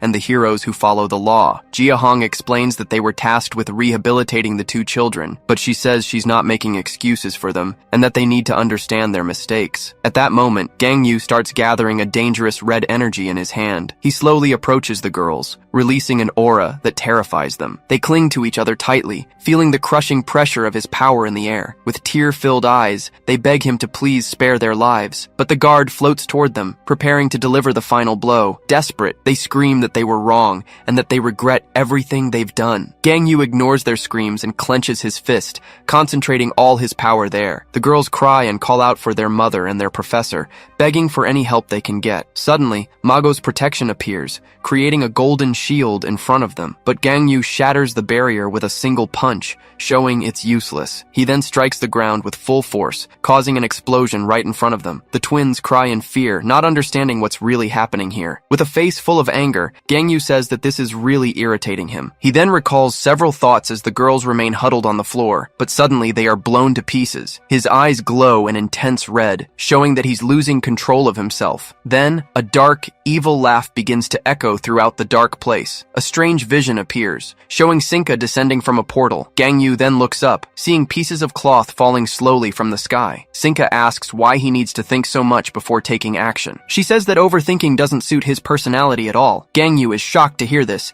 as the woman remarks that he's quite handsome. With a terrifying smile, she greets him, calls him my husband, and says that his bride has arrived. Sinka tries to introduce herself, but Gang Yu attacks her with full force. Canis blocks the attack. Canis warns him that it's rude not to listen, but Sinka scolds him, saying Gang Yu will be his new master soon. She then clears her throat and says she'll introduce herself again, more calmly. But as soon as she opens her mouth, Gang Yu attacks again without a second thought. Sinka says he's very impatient as a barrier protects her group. She then suggests they talk for a bit, since they'll be seeing each other for a long time. With a smile, she finally introduces herself. Her name is Sinka, the manipulator. It's revealed that she is the woman who will become the Eve of the new humanity. Gang Yu is confused by this story and asks what she means by Eve. She confirms excitedly, but the guard just replies that he's tired of this conversation. He thinks a lunatic has shown up and that he's mentally exhausted from all of this. But Sinka defends herself, saying she's actually the sanest person in the world. Sinka asks Gang Yu if he knows humanity is in a dangerous situation. She says the human race is degenerating. She warns that at this rate, they will all be extinct very soon. Then, the villain asks who he thinks the real threat to humanity is. She reminds him that he was part of the Equality Group, which fought for an ideal. Sinka says he probably thinks it's the villains or the heroes of the past. She yells that this answer is completely wrong and that he doesn't get it. Gang Yu sighs tiredly as she explains what is truly destroying humanity. She reveals it's the normal people and that their genes need to be eliminated. Sinka explains that only those with superior genes should create the new generations. But because of the sacrifice of the strongest, the weak genes have multiplied greatly. She then uses the second generation heroes, led by Raosa, as an example. Sinka questions why they died, since they tried to prevent natural selection. She says Gang Yu is no longer a hero, as he's already killing those with weak genes. With a passionate look, she confesses that she was captivated by him when she saw that scene. Sinka explains that Ruculus Prison is the meeting point for the new humanity. It's the place where superior humans were imprisoned for killing the weaker ones. She says that after they get rid of the heroes and the inferior humans, they will build a world with only strong people, the so-called Alpha World, but she adds that if the strong heroes join them, they can be part of the new humanity. Gang Yu replies that he tries not to kill anyone who isn't a real criminal, but now it seems like killing everyone will be unavoidable to solve the situation. Sinka misunderstands and gets embarrassed, but Gato tells her that's not it. Canis tells Gato to shut up, but Sinka decides to talk about it later. She then clears her throat to continue her speech, ignoring the earlier confusion. With a serious look, she points to Gangyu and says he will be the Adam. And right after, she points to herself, saying she will be the Eve. The villain explains that their children will lead the evolution of humanity. She then confesses that at first, she thought Seunghwan was the Adam and saved him. Hearing that name, Gangyu's eye twitches, showing he's very irritated. Sinka explains that the prison security is stronger than she imagined. So, after they got the internal blueprints, they came up with a very different plan. They used a custom EMP, blowing everything up from the inside with her special ability. Gangyu is confused by the acronym, and she says she talked to Seunghwan afterward. She explains that the boy hasn't matured yet, and his ability needs more time, but she says time is precious, so she found a brilliant solution. Her plan is to work with Gangyu, and after Seunghwan grows up, with him too. The solution she found was a way to pass on both of their superior genes. With a victorious smile, she celebrates her incredible idea to save humanity. She says the two of them can become a family, finally reconciling with the past. The villain then asks if he understood everything she's been saying, but Gangyu ignores everything and asks if they were the ones who caused the EMP attack. She gets flustered, saying she was referring to the other things she explained. Sinka reminds him that his brother died and invites him to build a family with her. She asks for his decision, and Gangyu replies that he decided a long time ago. Gangyu takes back what he said, because just killing them now seems like too little. He warns that he will make their deaths the slowest and most painful of all. With immense hatred, he promises to break every single bone in their bodies. Sinka's group is in shock, unable to believe the threat they just heard. But Gangyu isn't kidding, and his gaze shows pure vengeance. Sinka sees this as a lover's quarrel, saying it's a way for them to get to know each other better. Gangyu charges at Sinka with everything he's got, unleashing all his pent-up fury. The villainess finds it amusing, but Canis realizes the situation has just gotten very dangerous. He then strikes with a swift blow that grazes the crazy woman's face, but she suddenly creates a portal, preparing to escape the fight. Seeing her escape, Gangyu becomes even more enraged, hatred written all over his face. He then extends his hand and uses his power to try and stop their escape. The hero warns that he only needs a second to wipe them all out. Sinka enters the portal and invites him to settle this outside, giving a little wave. She even tells him to cool his head a bit before coming after the group. With that, the portal closes completely, leaving the hero behind in the hallway. But Gangyu doesn't give up and prepares to go after them no matter what. His eyes glow intensely, showing he won't let this insult slide. Suddenly, a pillar of red energy shoots up from the prison, tearing through the sky. The attack hits Sinka's group head-on, catching them all by surprise. He then glares at his enemies with a serious look, ready to begin his revenge. Sinka is impressed by the attack's power, letting out a surprised, "Wow!" The red energy explodes in the shape of a cross, showcasing the devastating force of the blow. The attack strikes the group dead on, sending Sinka flying back from the impact. At that, Gangyu lets out a wicked laugh, as his plan has worked so far. The scene changes, and now they are on a balcony, calmly observing the hero from above. He then leaps toward them, and Sinka says it feels like hide and seek. With that, the protagonist lands hard on the ground, releasing a wave of energy. The impact of his landing is so powerful it creates a giant crater in the prison floor. But Sinka appears in a small portal, sticking her tongue out and making a face at him. She tells him the portal has already closed and dares him to catch her if he can. Seeing this, Gangyu activates Mode 1, and his hand begins to transform. Sinka recognizes the technique, saying it's the same one he used in sub-level 1. He then charges at her with his claw, delivering a super powerful strike. The guard yells with effort as he breaks through the barrier and grabs an energy orb. Then, Sinka's face appears in the portal, and he's surprised by what he's managed to do. Sinka panics at being caught off guard, asking him to wait a moment. At that, Gangyu pulls her with his claw, pure hatred in his eyes. But out of nowhere, Gato appears from behind and holds him back, stopping the final attack. He then lets out a meow, acting very strangely in the middle of the fight. Sinka yells at Gato, asking why he got in their way now, but Gato warns her that she would have died if Gangyu had caught her. Just then, Gato is hit head-on, thrown back with great violence. His body begins to transform into a beast, revealing his true form. Sinka and Canis are shocked, seeing the prison guard's absurd power. He stands alone amidst the destruction, the ground completely cracked by his power. He then glares at the villainess and asks if she saw that, proving he wasn't kidding. Gato repeats that he warned her, and that she would have died if he had truly caught her. Sinka asks what to do about the life she lost, and Gato asks for a decision. Gangyu prepares to fight, saying it's time to use his true power. But Gato laments the life Sinka lost, which makes her very angry. She starts to cry, because those genes were too precious to end up like this. Ignoring the villainous, Gangyu activates Mode 5, releasing several spheres of energy. Sinka then uses her ability, creating multiple dimensions to attack the guard. The hero is caught by surprise, seeing several portals opening on the battlefield. He's shocked, as he didn't expect the enemy to have such a bizarre power. Then, Sinka announces that this is the new humanity that will rule everything from now on. The scene shifts to a city in flames, revealing the new villains from sub-level 3. First is Asueda, who laments the mage's death, as he wanted to kill him himself. Next is Ho, a physical type,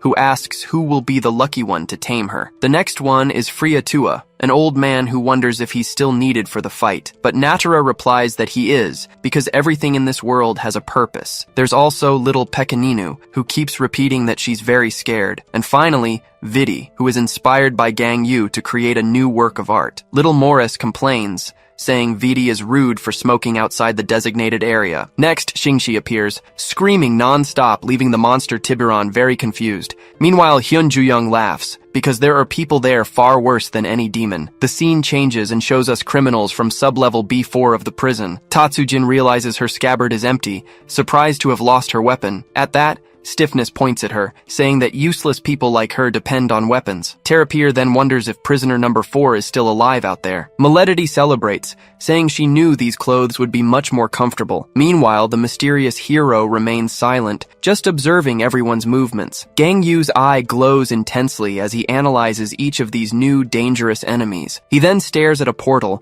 where the silhouettes of 2 B5 grade criminals suddenly appear. The first to appear is Ahura, a special type, who regards everything with seriousness. But suddenly, Huang Sungwan screams Gangyu's name with a psychopathic smile. Then, Sungwan appears holding a red ball, glancing sideways at his old rival. Then Gangyu activates Mode 0, revealing his old, dark hero suit. His eyes glow with a white light, showing that things just got serious. Seeing the transformation, Sungwan breaks into a huge grin and shouts that the game is about to begin. Gangyu then charges forward, rushing at Sungwan with everything he's got, and Sungwan yells that he wants to play again. Amid the destruction, Gangyu Seo unleashes his power, transforming into a terrifying red creature. Just then, Sungwan Huang appears with an insane smile, holding a red orb of energy. The creature then charges at Sungwan, who falls towards it, seemingly defenseless. Suddenly, a gigantic explosion of red and blue energy destroys everything around them. A deafening roar, one that seemed capable of swallowing everything, echoes through the prison. The sound spreads throughout the entire facility,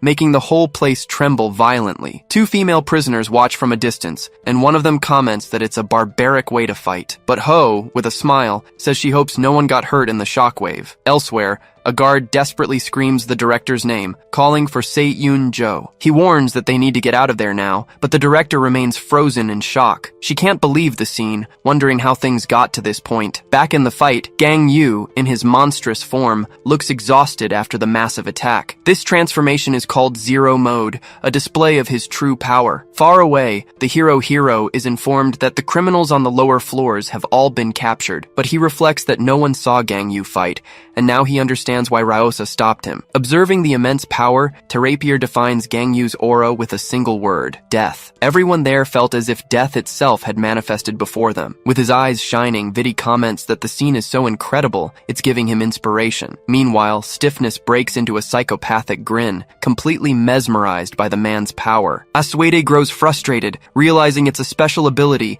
and he won't be able to steal it. Amid the chaos, Sinka cries, wondering why he made this decision, and amidst all these different feelings, one figure stands out. With a smile of pure joy, Seungwan Huang screams Seo Gangyu's name. He asks why Gangyu didn't show him this technique when they fought before. He then rushes forward and praises Gangyu, saying he's truly incredible. Gangyu's monstrous form moves like a blur, advancing in the blink of an eye. But Seungwan taunts him, saying he still has more tricks up his sleeve. In a close-up, Gangyu's eyes glow, showing he hasn't used everything yet. Suddenly, multiple blasts of blue energy hit the monster's body head-on, and we see that Seungwan doesn't stop attacking, proving he's powerful too. Gang Yu's monstrous form is fully revealed, emanating an aura of pure destruction. Then, he shoots towards Seungwon, but Seungwon manages to block the attack. He then reveals he had already prepared his defense, anticipating his enemy's move. We learn that he has condensed space, trapping Gang Yu with his ability. With that, the accumulated energy explodes, creating a blue impact that devastates the arena. Milady is shocked, saying he's this strong without even using physical combat. She reflects that he's still a minor, and wonders what he'll become when he grows up. Seungwon then shouts, questioning how much more of a monster his opponent can become. After the smoke clears, he yells, asking where Gang Yu went, knowing that wouldn't defeat him. He panics and starts shouting again, refusing to believe the fight is over. Suddenly, Gang Yu appears and lands a devastating punch to his face. Caught off guard by the blow, Seungwon has no time to react and spits blood from the force. Without giving him a moment to breathe, Gang Yu smashes him into the ground. The impact of the punch is so strong it creates a devastating red shockwave. From a distance, Xingxi is terrified and comments that this is a true battle of monsters. The monster Tiburon agrees with her, as beams of energy slice past them. Now, Gang Yu's monstrous form faces a new opponent, Natura, who is waiting for him. Without hesitation, he charges forward at high speed, ready to finish off another enemy. His eyes glow with intensity, showing he's completely focused on the fight, but Natura creates a defensive magic, commenting that the mage's technique was a work of art. Seeing this, Gang Yu taunts him, asking if he feels nostalgic seeing his former colleague's magic. He then starts attacking the barrier, which slowly cracks under his blows. The shield breaks, and Asuedi admits with a smile that he's very envious of that strength. With one final attack, the barrier shatters completely, clearing the path for Gang Yu. But suddenly, the hero appears and blocks his advance. Meanwhile, Gang Yu seems to be feeling the fatigue, showing the toll of using so much power. Seungwon gives a clear order, telling him to stop immediately. With a sick smile, he says that Seo Gang Yu is there to play with him, but he comments that no matter how he looks at it, Gang Yu seems to be hiding something. He then taunts him, asking if he's holding back because of the prison officials. Realizing this won't work, he announces he's going to create a playground just for the two of them. With that, his hand begins to be covered by a dark, distorted aura. The scene then cuts to outside the prison, showing a starry and seemingly calm night. Suddenly, the sky begins to twist, creating a dark and sinister vortex of energy. Down below, director Se-Yun-jo and a guard look up, not understanding what's happening. She screams in terror, wondering what has appeared this time. Even Gang Ho-seo, who is in another area, looks up in complete shock. He can't believe what he's seeing, as the sky cracks open right in front of him. Back to the fight,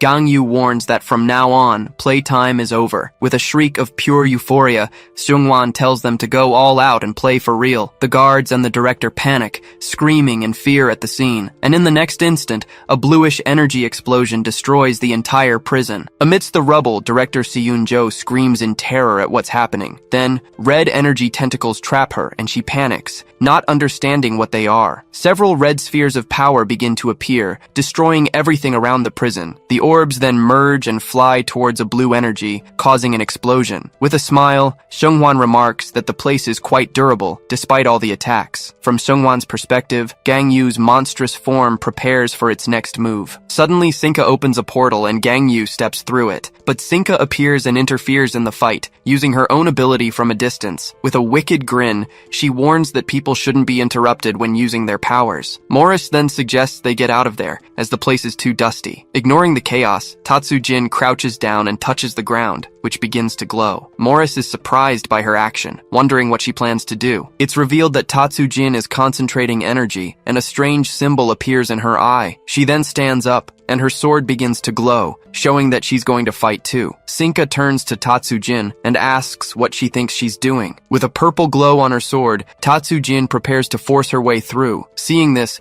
Sinka is impressed by the girl's boldness, letting out a wow, but Canis tells her not to waste her strength, since Sinka has already opened a portal for them. The scene shifts to a busy street, where everyone is looking up, completely shocked by something. It's revealed that Gang Yu has appeared in the middle of the street, in his red battle form. But the next moment, he vanishes, and the people wonder what that was. Far away, Gang Yu appears in the sky, questioning if he's become a villain now. He then uses his power to create a gigantic, meteor-sized sphere of rock. Atop the sphere, Seungwon appears, floating, and stares down at Gangyu below. With a maniacal smile, he fires a massive blast of blue energy downward. The attack completely destroys the rock sphere in an explosion that covers the entire sky. Amidst the debris, Seungwon is in freefall, but he lands on the ground and starts walking, as if the attack didn't even scratch him. In the dust, Gangyu kneels, looking exhausted after using so much power. But even injured, his gaze is still filled with hatred, staring down his enemy without backing down. From a distance,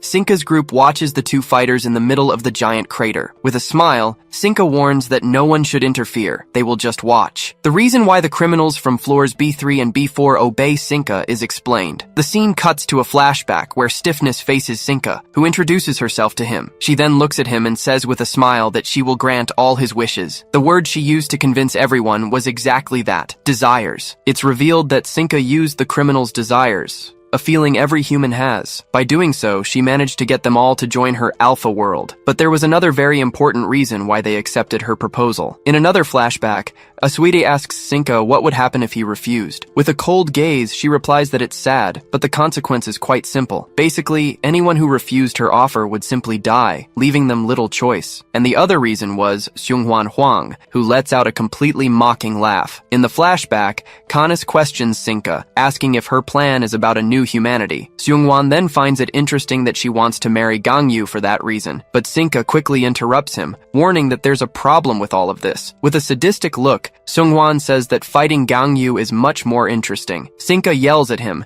saying he'll become a dopamine addict if he thinks that way. She asks what other fun he would have if he killed Gangyu, but he says it's fine. With a smile, he explains that he's going to die in the end anyway, so it's all good. Sinka then suggests having a child with Gangyu and then another with him. She explains that when they grew up, they could keep Seungwon entertained forever, and when the child became an adult, he would be even stronger, making the fight more fun. She finishes by saying that if he cooperates, he can have fun until the day he dies. Seungwon remains silent, carefully considering the girl's crazy proposal. With her eyes gleaming with expectation, Sinka eagerly awaits his answer. A faint smile then appears on Seungwon's face, showing he's made a decision. He agrees to try, saying it will be fun, and Sinka celebrates his response. Sinka celebrates his decision, but Seungwon interrupts her, saying there's a catch. He explains that he doesn't love her, and asks how they could possibly get married in the future, but she replies that it's okay, and that it won't be a problem for them. With a confident smile, she assures him that he will eventually fall in love with her over time. The scene then returns to the fight, with Gangyu charging at Seungwon with everything he's got. He lands a devastating punch that sends his enemy flying from the force of the impact. Seungwon takes the full force of the blow and ends up spitting some blood on the ground, but he gets up with a smile and comments that using only one hand wasn't going to cut it. He then taunts Gangyu, asking if he's going to stay silent the whole time. Then, he asks if Gangyu knows what the red orb he's holding is. With a wicked smile, he reveals that it is his brother, Gangho Seo. Upon hearing this, Gangyu's eyes gleam with a hatred he has never felt before. He then lets out a roar of pure rage, showing that the taunt worked perfectly. Seeing his reaction, Seungwon realizes he can speak after all. At that moment, Gangyu furiously charges at him, but Seungwon isn't fazed, and uses his power to manipulate the surrounding rocks. With that, giant earthen spikes erupt from the ground, lunging straight for him. Gangyu then prepares himself, concentrating his power for an even stronger attack. He then leaps and slams down, sinking the ground and creating a huge crater. Amidst the rubble, he gets up, his gaze fixed on his true target. His focus is now entirely on the red orb, completely ignoring Seungwon nearby. He stares at the sphere floating in the air, the most important thing to him right now. With a clenched fist, he prepares to strike the orb, but his hesitation is clear. He stops the blow at the last second, unable to destroy what's left of his brother. Suddenly, the orb strikes him, hitting Gangyu head-on and at point-blank range. The attack throws him far back, showing that Seungwon is still in control. After firing, the orb returns to floating calmly, as if nothing had happened. Seungwon then lets out a laugh, amused by his opponent's desperation. He taunts him with a smile, saying he knew he couldn't bring himself to attack it. Gangyu gets up and says he just had a great idea to solve this. At this, Seungwon taunts him, asking if he won't be able to attack if he eats the orb, but he complains that it's too big and says he'll compress it a bit more. Without a second thought, Gangyu charges forward and lands a kick right in his stomach. Seungwon screams in pain from the impact, spitting blood from the force of the blow. The blow knocks him to the ground, and Gangyu takes the chance to jump on top of him. With a clenched fist full of hatred, he prepares to end the fight for good. He then smashes Seungwon into the ground, which shatters from the power of the attack. From a distance, the others watch it all, surprised by the boy's strength. Seungwon then grabs his arm, and suddenly a blue energy traps him and explodes, showing it's not over yet. Out of nowhere, a pillar of blue light shoots into the sky, surprising Sinka's group. Gato looks at Sinka, who seems completely mesmerized by the scene. With her eyes shining, she whispers that it's the most beautiful thing she's ever seen. Kanis laments that it would be nice if they made up, but the others agree that's never going to happen. With a serious look, he analyzes the situation and notices something important. Then, Seungwon warns that he thinks this fight is about to end. The scene then shows Seungwon on the ground, covered in blood and badly injured. But Gangyu is also at his limit, and he kneels on the ground, back in his human form. Even exhausted, he stands up, approaching his enemy to deliver the final blow. Seungwon glares at him from the ground, showing he hasn't given up yet. Suddenly, tendrils of red energy sprout from the ground and trap Gangyu. Sinka's group is surprised, and they wonder what that thing is that just appeared. They then look up and see a gigantic red sphere forming in the sky. From down below, Seungwon lets out a laugh, amused by his opponent's power. He asks how many skills Gangyu has, admitting it's impossible to defeat him. With a smile, he asks Seo Gangyu what he thought of that new technique. Even on the ground, Gangyu hears Seungwon ask what it feels like to kill someone. He says Gangyu must be disappointed, since it's not satisfying enough to release his emotions. Tired of the talk, Gangyu tells him to shut up, but Seungwon completely ignores him. He continues to taunt him, saying Gangyu must have been frustrated suppressing his powers.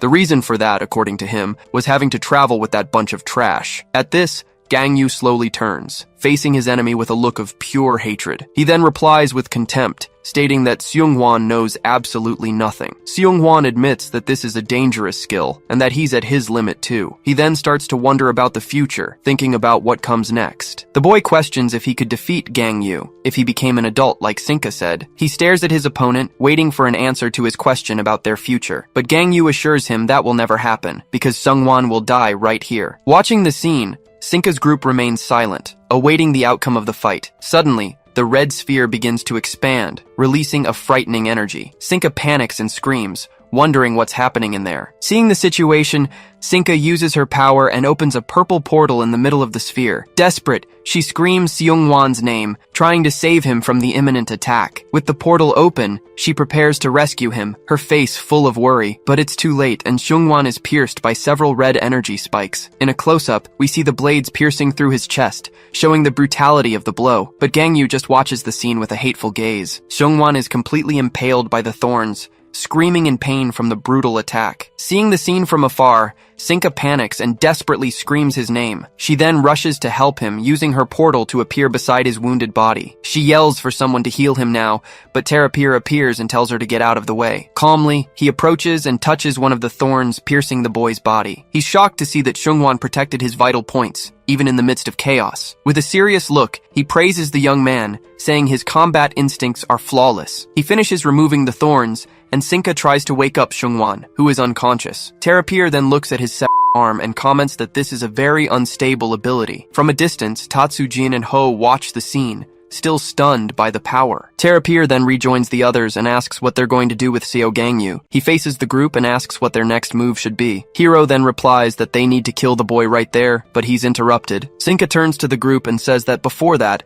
there's something she wants to do. Holding Seungwon, she says she'd like to talk to Gangyu one last time. Gangyu collapses to the ground, completely drained of strength after the intense fight. The scene shifts to a desolate place, and Gangyu gets up, his eyes filled with hatred. He then finds his brother's orb on the ground and picks it up very carefully. Holding the orb, he stares at the object with an expression of pure sadness and pain. In a close-up, we see his wounded face and the orb that represents his brother's life. Suddenly, Sinka appears through a portal and calls Gangyu by his name. She tries to convince him, saying it's not too late for him to join them. But Gangyu doesn't listen, staring at her with power emanating from his hands. Seeing his refusal, Sinka says she really can't understand the boy's decision. Suddenly, Gangyu's body is covered in a powerful golden energy. With that, a golden magic circle appears appears on the ground, signaling that negotiations are over. A Swede warns them to kill him quickly before he can recover his energy. He then asks the rest of the group if anyone has any objections to the plan. We're shown that everyone there unanimously agrees with the decision, without hesitation. Friatua feels sorry for the boy, but Pekaninu says she's more afraid of him alive. Natura says it's not so bad to become one with nature, but Maledity complains about being hungry. With a smile, Stiffness thinks the boy will entertain him, but Vidi laments the tragic end. Ho jokes that Hyunju-young is scarier than demons, but he calls her a coward. Facing all his enemies, Gangyu isn't intimidated and tells them all to get out of his way. Suddenly, Hiro uses his ability and becomes giant, preparing to crush the boy. He then lands a devastating punch on the ground, which trembles from the force of the massive attack. The blow sinks Gangyu into a crater, trapping him as he protects his brother's orb. With Hiro's attack as a signal, all the other criminals begin to attack Gangyu. After taking a beating for a while, the boy wonders how much time has passed since it all began. The scene then shows Gangyu on the ground, completely defeated and with no strength left to fight. Even after passing out, he continues to firmly hold the orb that represents his brother. Seeing that he isn't moving, Hiro approaches and says it's time to end this. He then raises his foot, preparing to deliver the final blow to the fallen boy. A bluish energy gathers in his leg, showing the destructive power of the final strike. With an intense glow, Hiro brings his foot down to crush Gangyu once and for all. Suddenly, a hand appears out of nowhere, stopping Hiro's final attack. The hand is revealed to be Shungwan's. He calls out to Sinka while staring down Hiro. Sinka is surprised, and he reminds her that she said he would get stronger. He then turns to the others and announces that, for the first time in his life, he has a dream. With a scream and an insane smile, he says he really wants to defeat Seo Gangyu. Sinka is in shock at his declaration, her eyes wide with surprise. Asuede gets angry and yells to kill him now, but Sinka tells everyone to be quiet. She then gives the final order, telling everyone that they're leaving. With a frightening smile, she reminds them that everyone there promised to listen to what she said. After a brief silence, the group obeys and decides to leave, following her order. With that, several purple portals open, and the criminals begin to leave the area. Sinka asks if Sungwon needs help walking, but he says he's fine. Before leaving, he takes one last look back, his gaze serious and determined. He stares at Seo Gangyu's body, which is still lying unconscious on the ground. As he moves away into the portal, he promises they will meet again in the future. It's explained that during the attack, 8 criminals from floor B3 escaped from the prison. In addition to them, 5 from B4 and 3 more from B5 also managed to escape. The scene then cuts to the prisoner Kingston, who is observing the battlefield from a distance. He starts to let out a loud, sinister laugh, seemingly enjoying the chaos. With that, he comments that the world is about to get a lot louder, and it's revealed that, in the near future, Sinka would turn the world upside down. A little pink creature appears, saying something as if delivering important news. Then we see a girl crouching down, seemingly listening to the little creature's explanation. She looks a bit scared and says she's not ready yet, but it insists on talking. Suddenly, the image starts to glitch and distort, like a faulty broadcast. Then, a very bright light shines, signaling that something big is about to happen. We are then introduced to a new world, which welcomes us. The scene cuts, and Sinka appears smiling, introducing herself as the future Eve of humanity. She then shows her guests, presenting Canis and also Gato beside her. Next, a question is raised asking what exactly the Alpha World is. Canis begins to explain, saying that the Alpha World will be built soon. He says the goal is to save humanity, with Sinka in charge of everything. But then another question arises about who would have the right to enter this new world. Gato then begins to explain the conditions to be chosen. The first rule is clear. The person must have very strong skills and powers. The second condition is quite cruel. You must not defend those who were not selected. Finally, Gato explains the third condition, which is to be healthy and able to procreate. With that, a new question arises about what will happen to the unqualified. Sinka answers with a serious face, saying they have committed a crime and deserve to die. She then raises her finger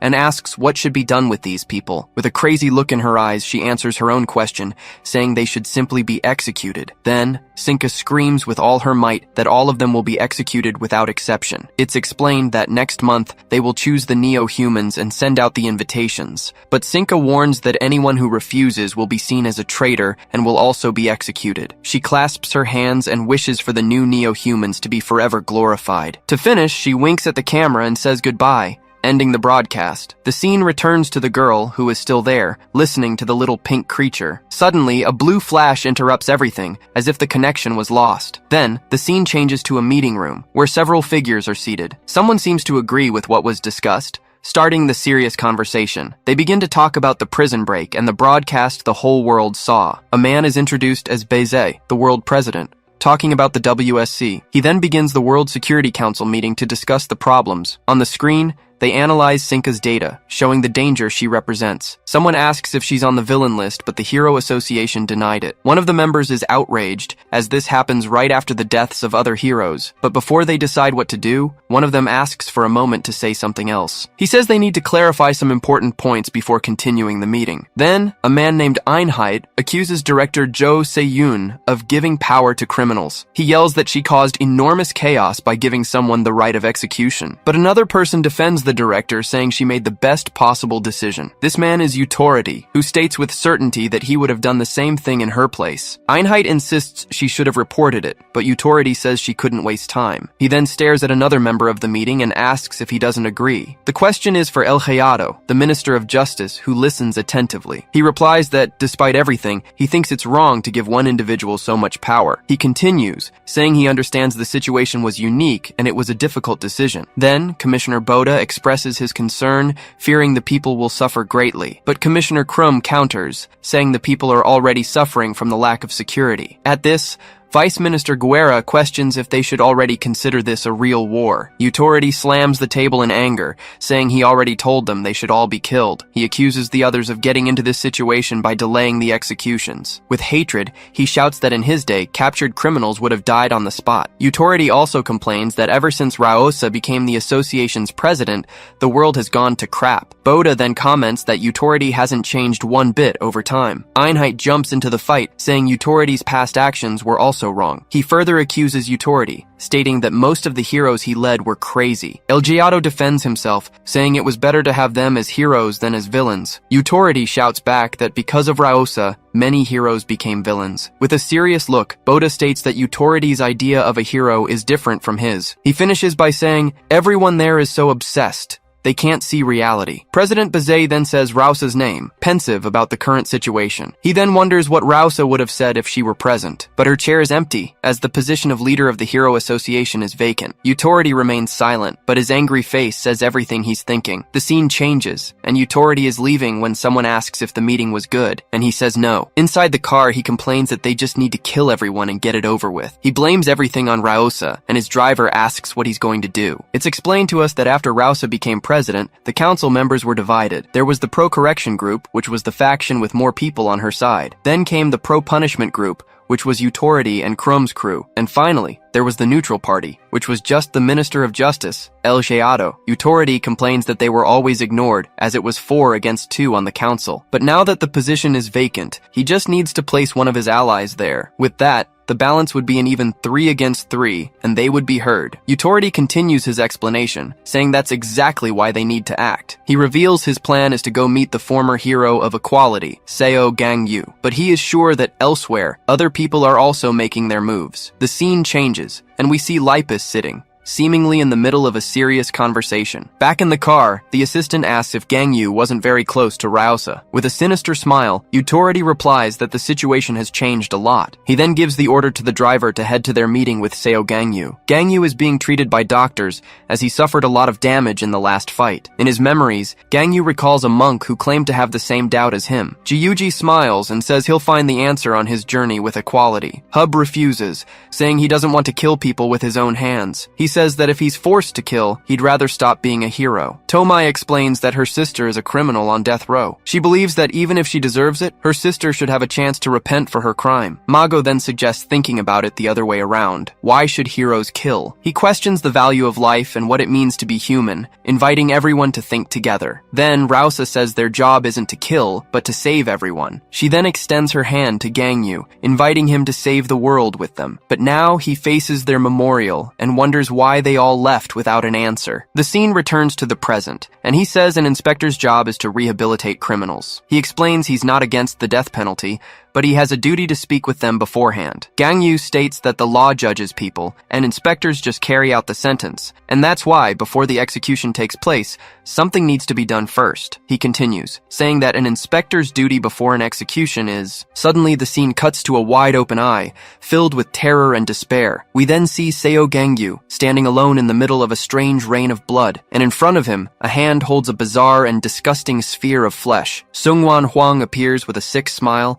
asking if he doesn't find it fascinating. He gets angry, saying this is why the world is such a mess, right? Gangyu is in shock, completely horrified by the scene he's witnessing. The scene cuts and he wakes up with a jolt, coming out of a terrible nightmare. He looks around, still panting and scared by the images he saw. Just then, he sees Lipus sitting in front of him, who tells him he's finally awake. She looks worried and asks if he's feeling okay after everything, but he's still in a cold sweat, clearly shaken by the memories of the nightmare. Lipus then starts to apologize, saying she's very sorry for what happened. She says she should have gone to help, because she knew something had gone down at the prison, but the director hid the facts, and Gangyu just replies that it's fine, trying to hide his true feelings. He says she wouldn't have been able to help, even if she had gone to the prison, but Lipus insists, asking if he's really okay after executing the criminals. Gangyu then takes a deep breath and prepares to finally open up to her. With a tired look, he admits that he's actually not okay with the situation at all. He gets angry and says he should have killed them all, but he couldn't do it at the moment. Lipus's eyes go wide, completely shocked by his confession. He then asks if she came to lecture him and tells her to leave because he's not a hero anymore. Gangyu reinforces that he's a prison inspector now, leaving Lipus speechless, but she explains that they need to form a new hero association for equality. Lipus says she's in the position temporarily and that they need a new hero to lead. Then she reveals the plan, saying they thought about choosing him for the president's position. He cuts her off immediately, repeating that he's no longer a hero and that it's their problem. Gangyu warns that as soon as he's better, he's leaving to do what needs to be done.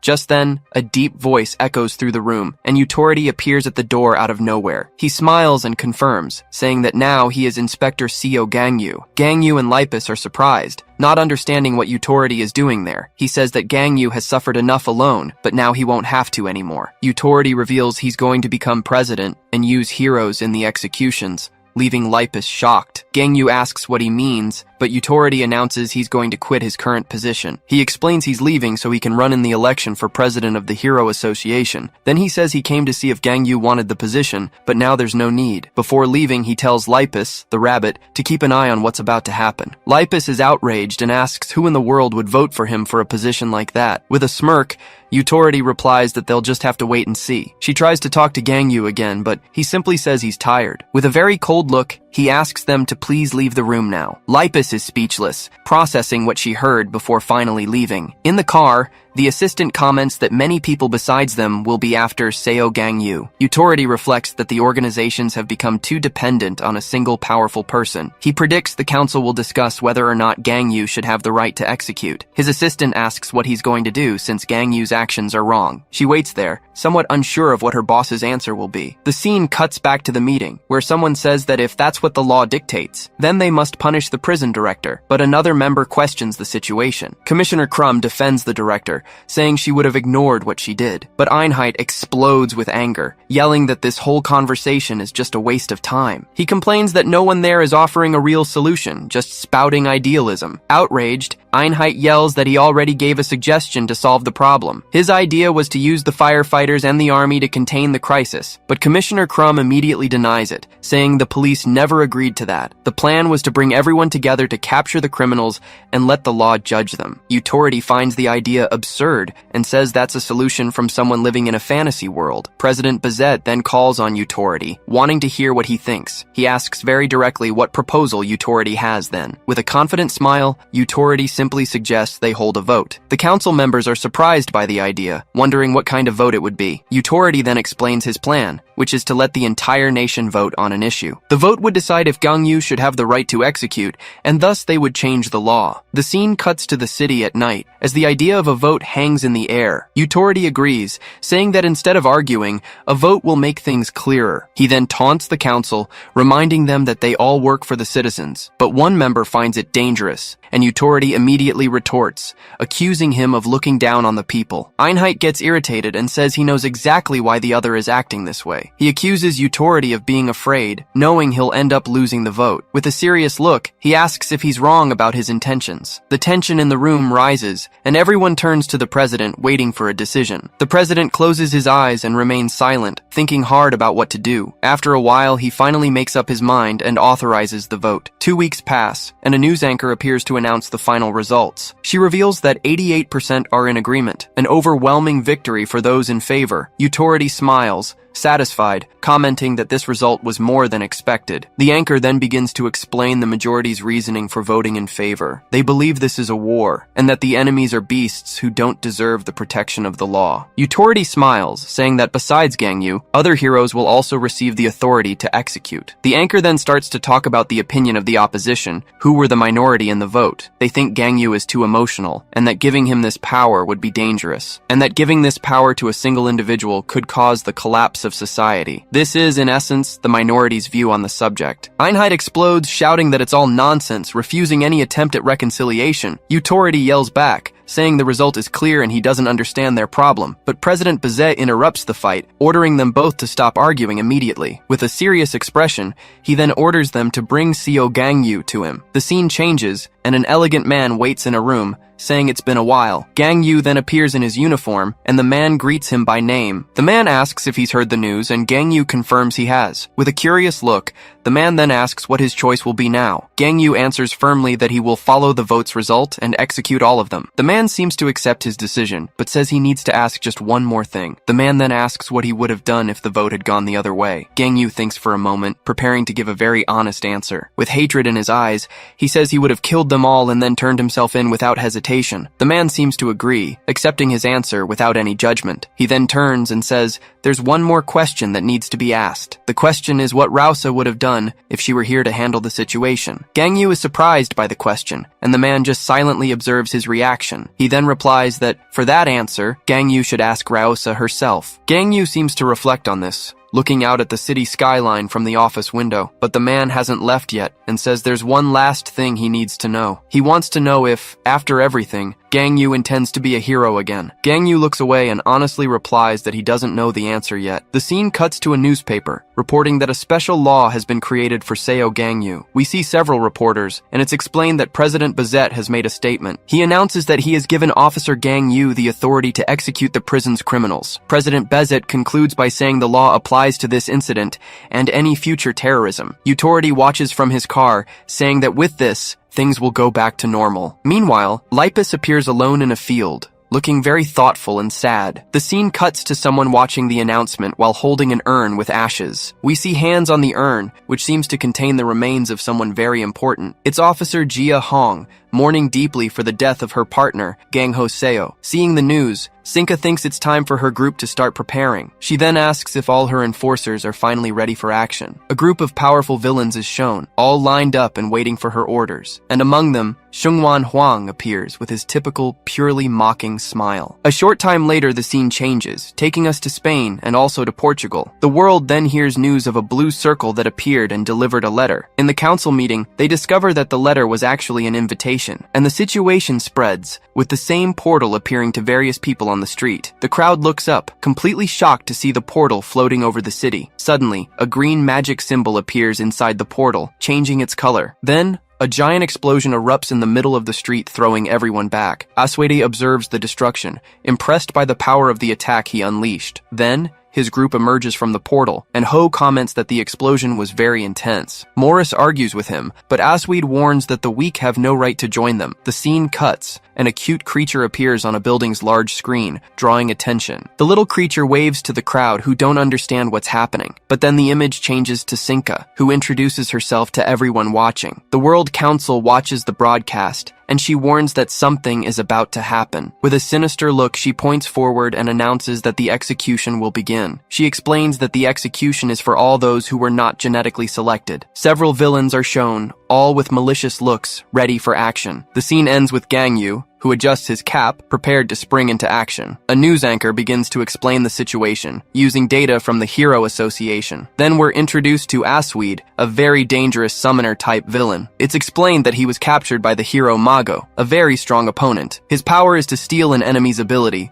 engraving it as a tattoo on his body. He then uses his power to cause a huge explosion right in the middle of the city. But he isn't satisfied, thinking the attack was too weak and inefficient. Asuede laments that he should have stolen Mago's attack ability instead. Next, we meet Ho, a physical-type villain who was captured by another hero. The hero who caught her was known as Ji-Yuji, a combat specialist. Ho can transform into a demon fox, and she seems to really enjoy the slaughter. With blood on her hands, she wonders who could finally tame her. The next is Hyun Ju-young, a special-type villain caught by the hero Hub. His power is to summon demons, and he calls a bizarre creature named Shieji to attack. The monster he summons is giant and destroys everything, dismembering people on the street. He then stands beside Ho, commenting on how powerful she is. Now we meet Morris, a special-type villain captured by the heroine Tomai. She finds a man scream very loud as he begs for help on the ground. Morris then says that Eva was right and uses her power to attack the man. The guy screams in pain, feeling his body being consumed by a strange energy. With a cold gaze, she says the Unchosen are inferior from birth. Back at the council, they mobilize the heroes, but Utority thinks it's useless if they aren't going to kill. President Bazette makes up his mind and says that in that case, he will take action. He orders the firefighters to prioritize rescuing all civilians in danger. Then, the army and police receive orders to protect the people,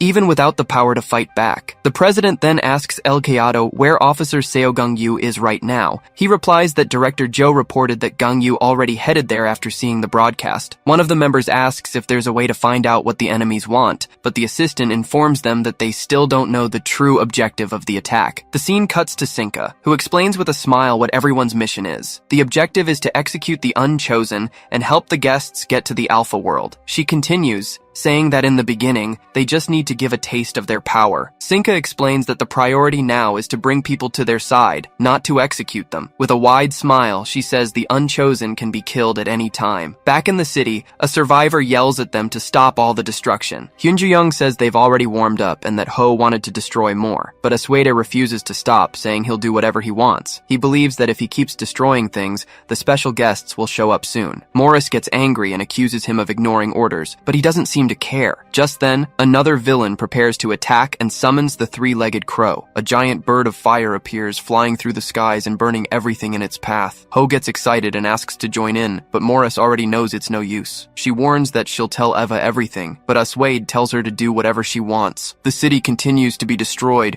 with buildings on fire and smoke everywhere. Seeing the mess, Asuede sighs and prepares to use one of his special powers. Asuede complains that even outside of prison, nothing has changed, finding it all very irritating. He's frustrated because his ability isn't getting any stronger, calling it a cursed talent. With a determined look, he realizes he needs to keep stealing others' powers. But suddenly, Lipus appears in the sky, swooping down with a powerful attack aimed at him. She summons a giant stuffed rabbit, which descends glowing with red energy. Asuede creates a shield to defend himself, surprised to see who the attacker is. Lipus steps on his shield and says he hasn't changed a bit, even after prison. Angrily, she asks if he learned absolutely nothing while he was locked up. He recognizes her and taunts her, asking if she gave Mago a decent burial. The scene then cuts to the Lisbon Academy of Abilities, a very important place. Inside, a teacher is giving a class to several students in a spacious room. One of the students raises his hand and tells the teacher he's very scared of the situation, but the teacher gives a smile, trying to calm the class and instill some confidence. He promises to protect everyone and asks them all to follow him to the shelter. Suddenly, a strange energy begins to glow in the teacher's hand, startling him. The teacher turns around and sees Morris sitting at a desk,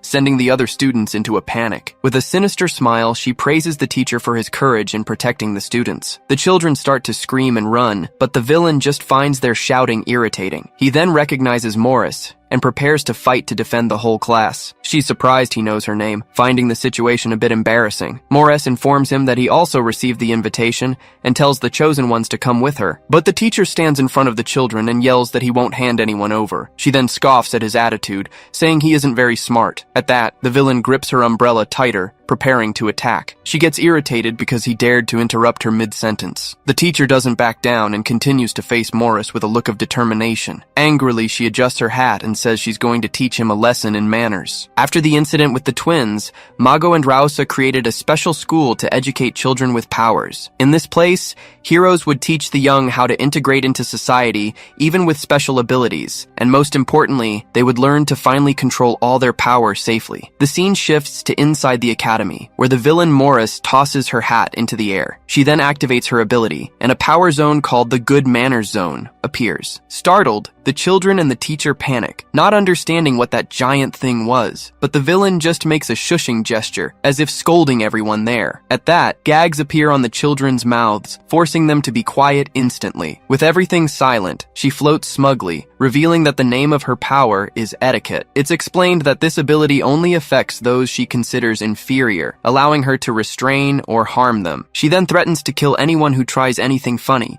showing how her power oppresses the weak. Morris then calls the 3 children who received invitations, ordering them to step forward. She reads from a paper, saying the 3 are a special type and will help the queen create the world. The villain then pressures the frightened children, asking for their answer to her proposal. One of the boys then asks if she means the queen who appeared on TV, and she confirms it. Even though he thinks the queen is beautiful and has a perfect plan, the boy rejects the offer to her face. She's confused, and he explains that this so-called queen wants to kill everyone without powers. Outraged, he shouts that he knows many kids without powers and would never hurt them for anything. The other children agree, saying their parents don't have powers either and haven't done anything wrong. They remember their teacher teaching them not to hate those who are different and shout that she is a bad person. Morris then asks if they really don't want to join, and they all answer no in unison. Angrily, she simply tells them all to die and launches an attack that lifts the ground beneath them. Her power manifests as shards of glass, about to pierce the children right there. But at the last second, the teacher steps in front of the children to protect them from the deadly attack. He survives the blow,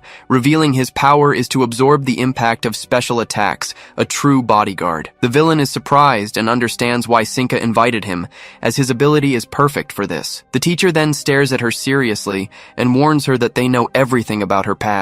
He prepares to tell everything in front of the children, but she orders him to stop at once. Morris accuses the heroine Tamai of telling them everything, saying it's a lack of manners. But the teacher cuts her off, saying he isn't there to discuss his own past. A giant projection of Sinka appears, saying she is there on the queen's orders to select people. With a threatening look, Morris tells him to hand over the children if he wants to stay alive. But he grinds his teeth and firmly replies that no, he will never give them up. She then asks why, questioning if his son is among them, but he denies it. Confused, Morris tries to understand his reason for risking his own life like this. He then faces her with determination and replies that he does it simply because he's a teacher. The scene changes, explaining that he belongs to the Hero Association and teaches at the Ability Academy. Although his defensive power is strong enough to withstand attacks from dangerous criminals, he was always considered a 5th-rate hero back when Utority was the president. We see in a flashback Utority questioning him, asking how long he's going to keep this up. The former president humiliates him, saying that punching bag heroes aren't needed in the association. But everything changed when the heroine Raosa took over as president of the Hero Association. She called him in for a talk and asked if he wanted to become a teacher at the academy. He thinks he's being fired, but she smiles and says she wants him to be both a teacher and a hero. Raosa says she wants the best hero to teach the children, but he doesn't think he fits the bill. But Raosa surprises him, saying there is no hero more incredible than him. With a smile,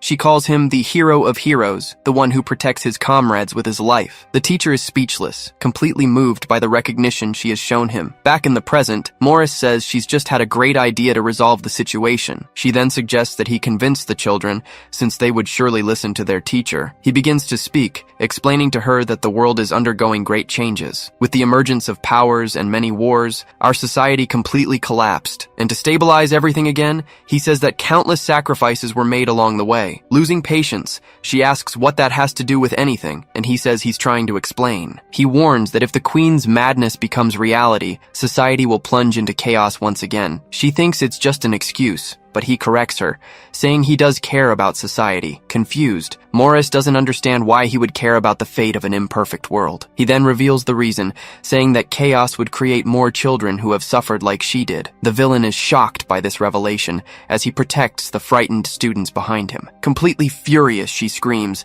demanding to know what the hell he knows about her past. He reinforces the warning, shouting that, as he just said, we know everything about her, but she refuses to believe it, screaming with all her might that it's simply ridiculous. At this, the villain loses control and makes several pillars of energy crash down from the ceiling. She accuses him of talking about things he doesn't even understand as the destruction continues. Even while taking the damage, he warns that he's getting very irritated with the whole situation. With a look of pure hatred, she glares at everyone and says they are all going to die. But suddenly, a giant foot appears out of nowhere to crush her head. The impact is brutal, and the newcomer simply smashes the villain into the ground with a single stomp. The teacher and the children look up, shocked by the destruction and by who has just arrived. The narration then identifies the villain on the floor as the B3 level criminal, the one called Morris. But the arrival isn't playing around and continues to press her face against the floor. With his eyes glowing red, Gangyu Seo orders her to call that crazy woman right now. Pinned to the ground,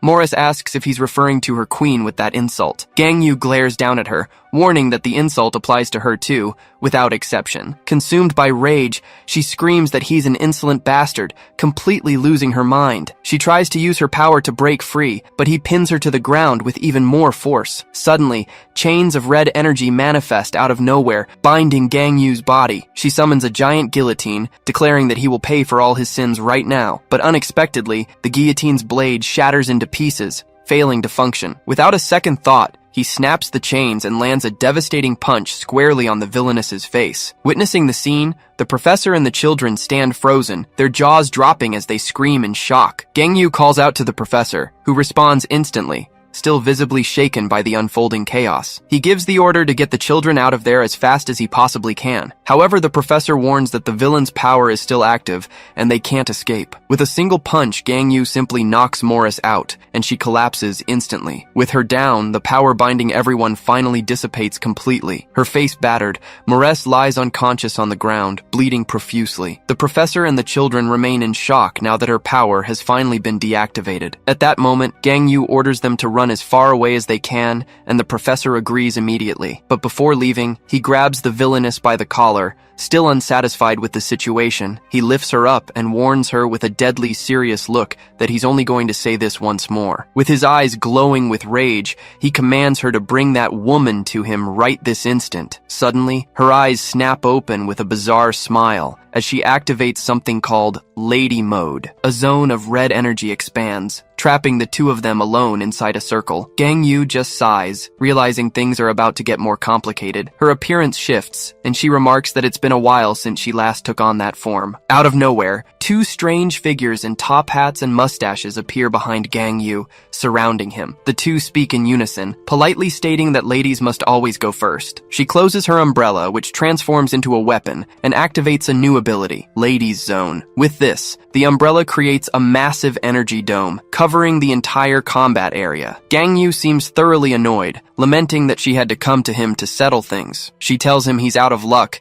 and reveals her original appearance in Lady Mode. It is explained that while this mode is active, anyone who recognizes her as a lady also gains her powers. Much like the other, this is an ability that only functions to oppress the weak. That's why Morris knew from the start her ability wouldn't work. Not against Seo Gangyu, a man so fierce he can tear through even Sinka's dimensional abilities. Her only intention was simply to buy time, even knowing she would die there. She wanted to help the other criminals complete Sinka's mission, no matter the cost. Gangyu catches on to her stalling and notes she clearly has no intention of bringing the queen, but she laughs, saying she doesn't understand how he threw away the chance to be chosen by the queen. Losing his patience, Gangyu begins to activate his power, sending her into a desperate panic as she begs him to wait. Thinking she can buy more time, she yells at the top of her lungs that she knows where the queen is hiding, but Gangyu cuts her off instantly, stating he doesn't need that information from her. He explains he can simply take her body to a psychometry user to find out everything. The villainess is stunned, realizing that even if she dies, her sacrifice will be for nothing. She taunts him, asking what he plans to do and warning that not even the queen will spare him. Seeing his power surge,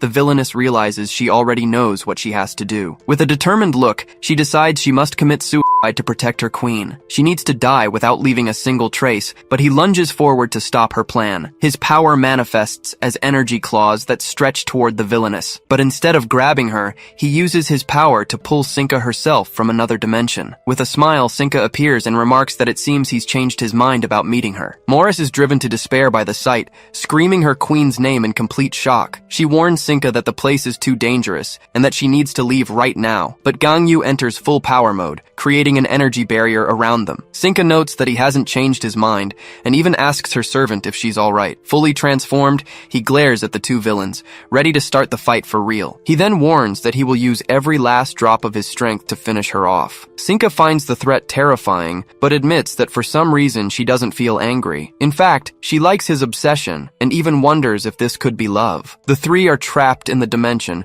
with the villainesses staring at Gangyu's power from a distance. Sinka then orders Morris to take care of those who refuse the invitation, while she handles things there. Although worried, the servant agrees, but still shouts for her queen, fearing for her safety. Just then, Gangyu attacks the barrier with all his might, forcefully pushing Sinka out of the dimension. With a smile on her face, she's thrown out, seeming to enjoy that display of strength. She then appears in a portal behind the children, announcing she's a little late for the party. On the other side, a badly injured Morris appears, making the children scream in fear at the sight. The teacher acts quickly, telling everyone to get moving and escape as fast as possible. But Morris can barely stand, coughing up a lot of blood from her severe injuries. The children are in shock, and one of them seems to recognize the woman who just arrived. The little girl points at Sinka and shouts that she's the person from their school book. We see that Morris has a huge hole in her stomach, showing the damage from the attack. Sinka looks up, impressed, wondering if all that overkill was really necessary. The entire dimension starts to shatter, and she thinks it's a lot of power just for a start. But Gangyu warns her with a deadly glare that this place will be her tomb. Sinka recognizes his technique and says he must be in zero mode to use this power. With a mocking smile, she says she thinks he's trying a bit too hard. But Gangyu just extends his hand, preparing to use his own ability. She defends herself with portals, commenting that his ability doesn't work on her. He remains still, surrounded by his red aura, unfazed by his enemy's power. With a smile, Sinka decides to call for backup, summoning her servants Canis and Gato to the fight. The two then appear out of nowhere, jumping into the dimension ready for the ongoing battle. But as soon as they arrive, they stand still, a bit confused by the situation they found. Canis then asks Sinka what's going on, questioning if the fight is too difficult. He suggests they focus on buying time, but she says that's not an option right now. Sinka then suggests they simply run away, and even waves goodbye to Gangyu. But suddenly she feels something strange in her hand, and doesn't understand what's happening. Dark energy appears on her chest, and her servants are left speechless, completely confused. Gangyu then clenches his fist and reveals the technique's name, the Dark Paradise Prison. It's explained that this place is a space created by Gangyu's ability, the Dark Celestial Prison. In a previous fight, Sinka managed to get Shengwan out of the prison because she was on the outside. But now that she's inside his space, she can't get out no matter what. With the prison activated, Gangyu prepares to attack, enveloping his fist in a sinister energy. His power expands, creating a giant containment sphere to trap the three villains. Her servants then look at her and call out for Sinka, worried about the situation they're in. Canis then tells her she needs to release their collars so they can fight seriously. She hesitates as she promised Shengwan he would kill Gangyu, but the servant insists it's necessary. Sinka then makes up her mind, believing Shengwan will understand the situation when he finds out. She agrees to remove the collars, and her servants prepare to unleash their full power. But at that exact moment, the two servants' eyes glow in a strange and terrifying way. Out of nowhere, they start screaming in pain, as if they're being tortured from the inside. Not understanding a thing, Sinka asks what's happening, sensing something is wrong. The camera focuses on the prison, showing that Gangyu's own ability is causing all this suffering. He then turns to them and says he is simply peerless in the entire world. The villains are terrified by the pressure, not understanding the source of such confidence. Gangyu explains that no one in the world can rival him, no matter how many enemies come, because the moment someone makes him an enemy, that person makes the entire world their enemy. With a smirk, he says that's exactly what it means to be peerless. He then faces Sinka and asks what she thinks of his little demonstration of power. But suddenly, the scene cuts to Kingston sitting calmly inside the prison. Kingston stares back at them and asks if he doesn't want to become truly peerless. Gangyu is a bit confused, not understanding where this guy came from or what he's talking about. Kingston then explains that he is strong, but he's not yet peerless in the world. With a confident smile, he makes a proposal, saying he can make him the strongest of all. Sinka gets angry and shouts,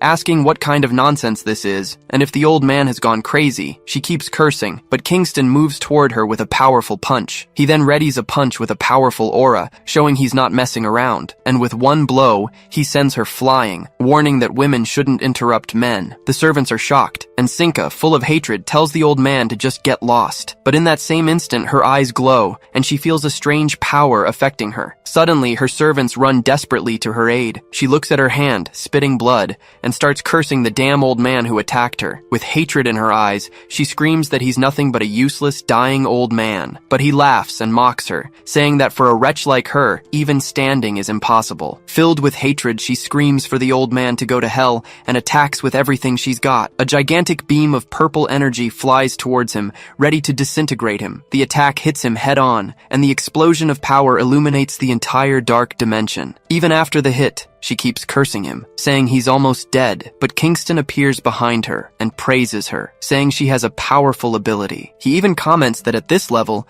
she wouldn't even lose to the white-haired kid. Annoyed, Sinka tries to hit him with another energy beam, but he dodges it easily. Kingston then warns her that both she and the boy have a big problem in common. Suddenly, Kingston lands a powerful punch on Sinka. The mysterious attack leaves her injured and bleeding, thrown to the ground, completely confused. He then clenches his fist and explains that she believes so much in her own ability that she simply didn't bother to train the most important thing, her body. Sinka feels the pain from the blow, realizing he's right about it. He gets in her face and tells her he'll show her how his body is the real source of strength. Sinka then attacks with several portals, but the old man doesn't even move, taking it all head on. The old man blinks in surprise. Canis lunges at him with a powerful kick, but Kingston manages to block the blow just in time. He even looks surprised, realizing the attack was stronger than he expected. He notes that unlike their boss, the subordinates have trained their bodies well. Sinka then uses her telekinesis to lift them both, preparing a joint attack. We see the three of them teaming up, ready to launch a team attack against Kingston. From a distance, Gang Yu just watches the fight, analyzing the power of everyone involved. Kingston admits he was a bit surprised by the appearance of someone unexpected, but after analyzing the scene, he quickly comes up with a plan and decides what to do. His plan is simple. He's going to join Kingston to fight the villains. And his main objective is one thing only, to finish that woman, Sinka, once and for all. The scene cuts to an office, where a man in a suit is shocked by the news. It's confirmed to him that they received contact from Officer Seo Gang-yu about the situation. They comment that Kingston has always been eccentric, and it seems he's found someone interesting. One of the men worries, questioning if Officer Seo might be in danger now, but the other reassures him, saying that although they don't know Kingston's strength, they know what he will do. He then says that Kingston won't be hostile, and that the person who will act unexpectedly is actually someone else, leaving a sense of suspense about who it could be. The scene cuts, taking us back to the moment the children and the professor were fleeing. Sinka was still there, and the little girl was talking about her being in the school book. Morris starts to laugh, finding it ridiculous that a school book would have information about her. She then glares at the professor with hatred, and says that besides being ridiculous, it made her extremely angry, gritting her teeth with rage. But he explains that it's not just her, and that all the criminals from Ruculus prison are documented.